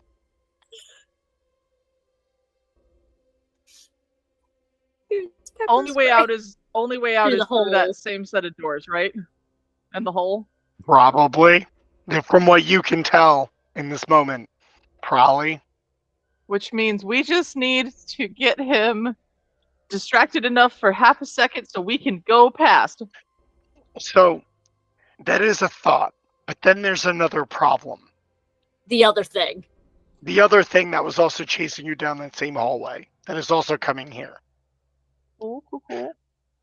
So you have to solve 2 problems. You have to solve whatever can stop the thing up there, and also try to stop Kurt.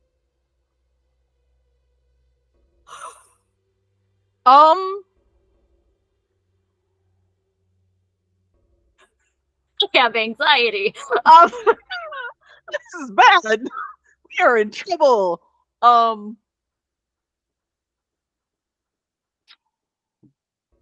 You've got a hoe. I got a hoe.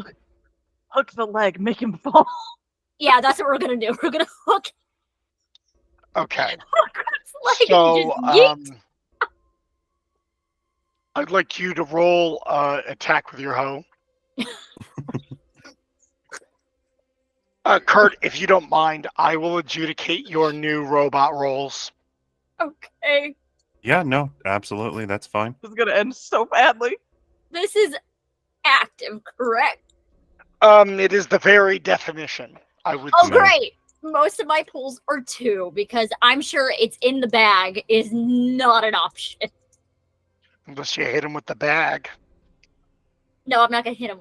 Oh shit, I could. You know, I'm gonna hit him with my bag. Okay. There's I'll do- probably a brick in there. There's probably I have the At same least thought. one. You don't carry bricks in your bag? oh No, fuck. just soup for my family. 12. Hey, I might have a can of Campbell's. It's fine. It's enough. No! God, Oh my god. No! So No! Fuck. it is not just the half a shear at this point. Like when it goes to swing it, the cables extend from the hand to be like a full length gigantic blade. And it goes to come over the top to swing.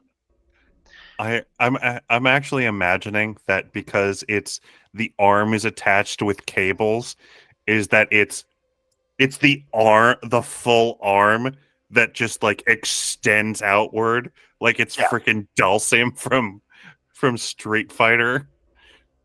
Brings that down, and you sidestep Swack. and smack with the bag. And Kurt stumbles and falls. It does not take long for Kurt to begin to stand again.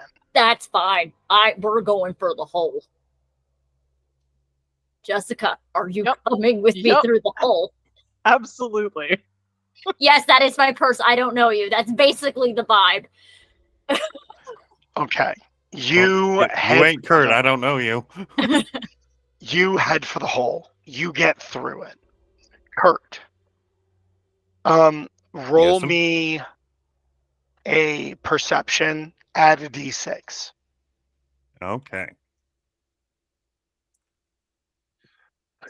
That is an 8.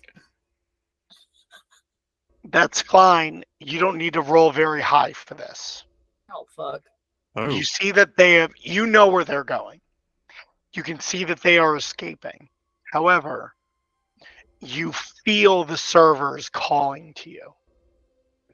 Mm-hmm.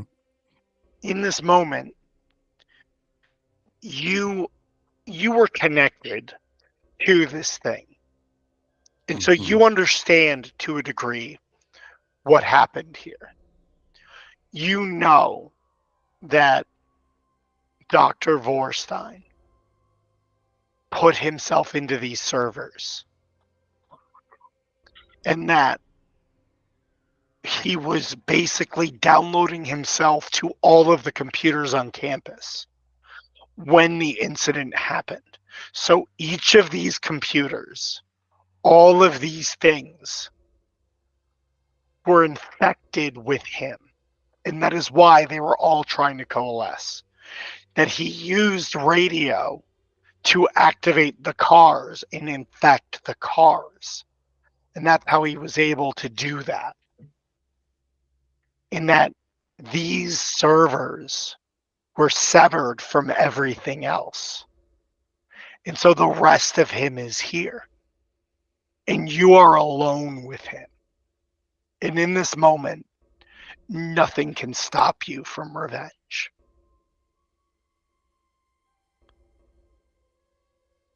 So, the body that that the girls set on fire. Is it still burning? It is. Kurt is going to cut off a burning limb Yikes. because we're near the servers. And is going to hold up the burning limb. Is there a fire suppression system in this room? You know what? It is OSHA compliant. So it is. There is. And is going to hold the burning hand to the sky to where the sprinklers are. The sprinklers burst. And that first gush of water is pure black. And it soaks everything in this room. The servers, it does not take long for them to short circuit, and the vaults of electricity blow through Kurt. And as you fry, so do the servers.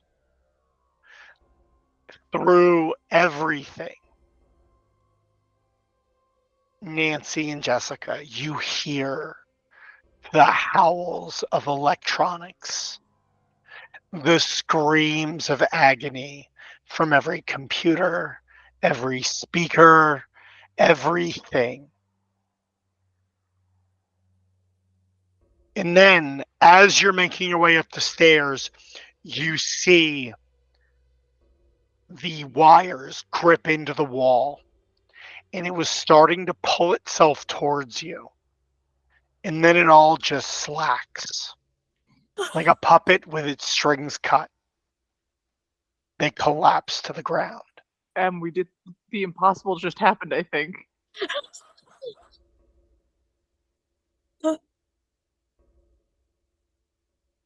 Okay, let's Keep going. Yeah. Keep going. Yep. For the first time since all of this started, all you can hear is your own breath. The buildings are still. As you make your way outside, everything is still as the grave. The only sounds that you hear is the crackling of the fire in the parking lot and the distant sound of emergency vehicles.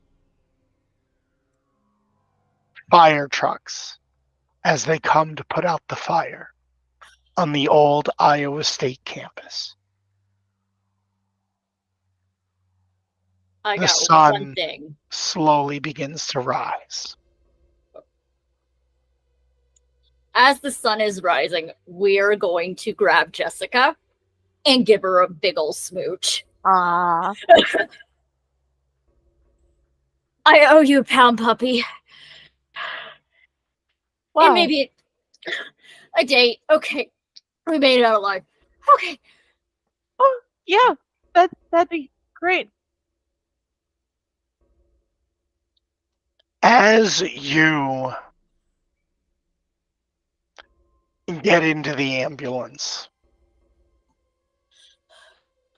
they put you in the same ambulance.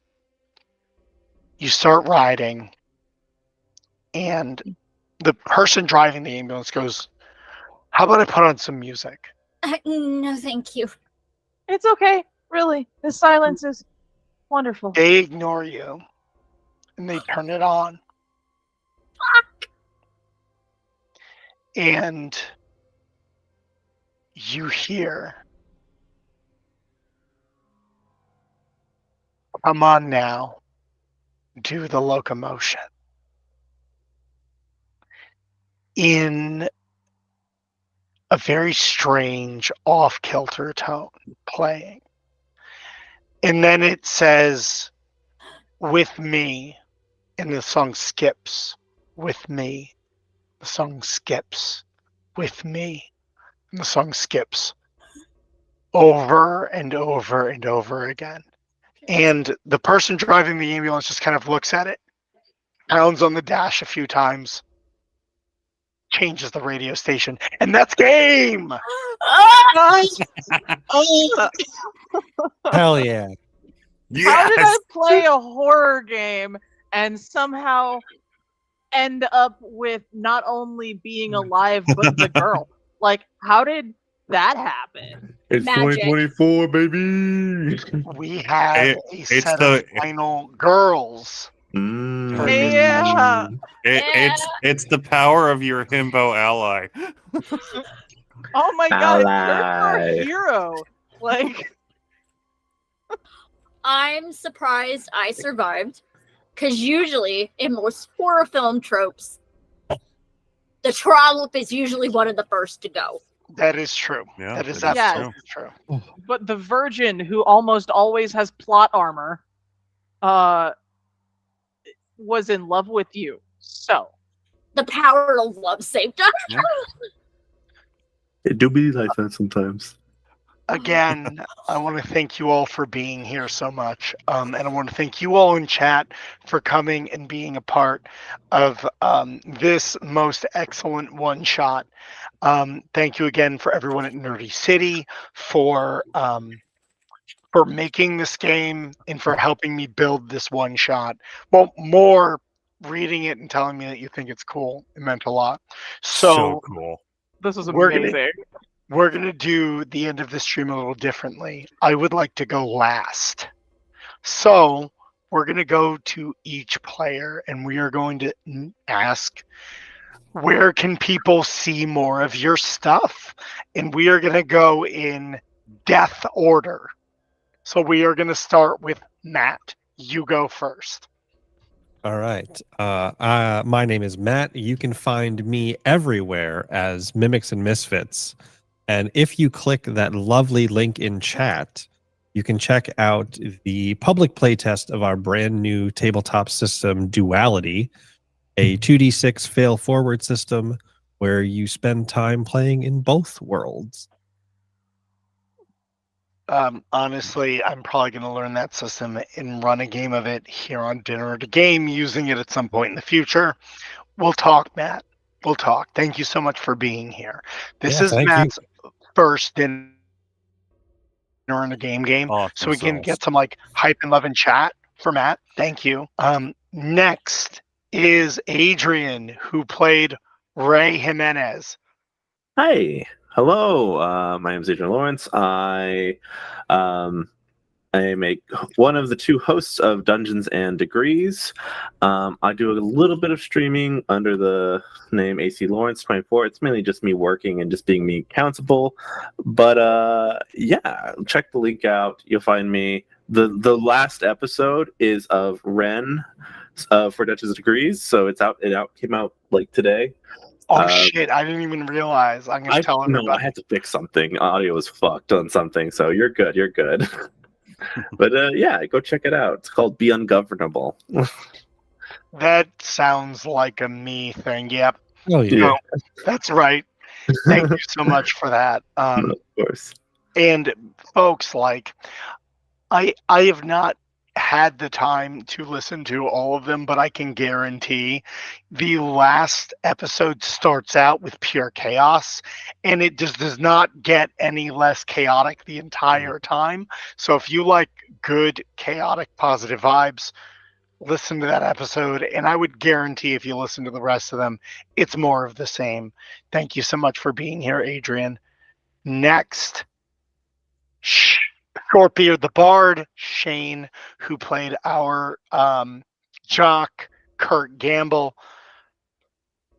Where can people find you on the mighty, mighty interwebs? Yes, I am Shortbeard the Bard. I played Kurt Gable.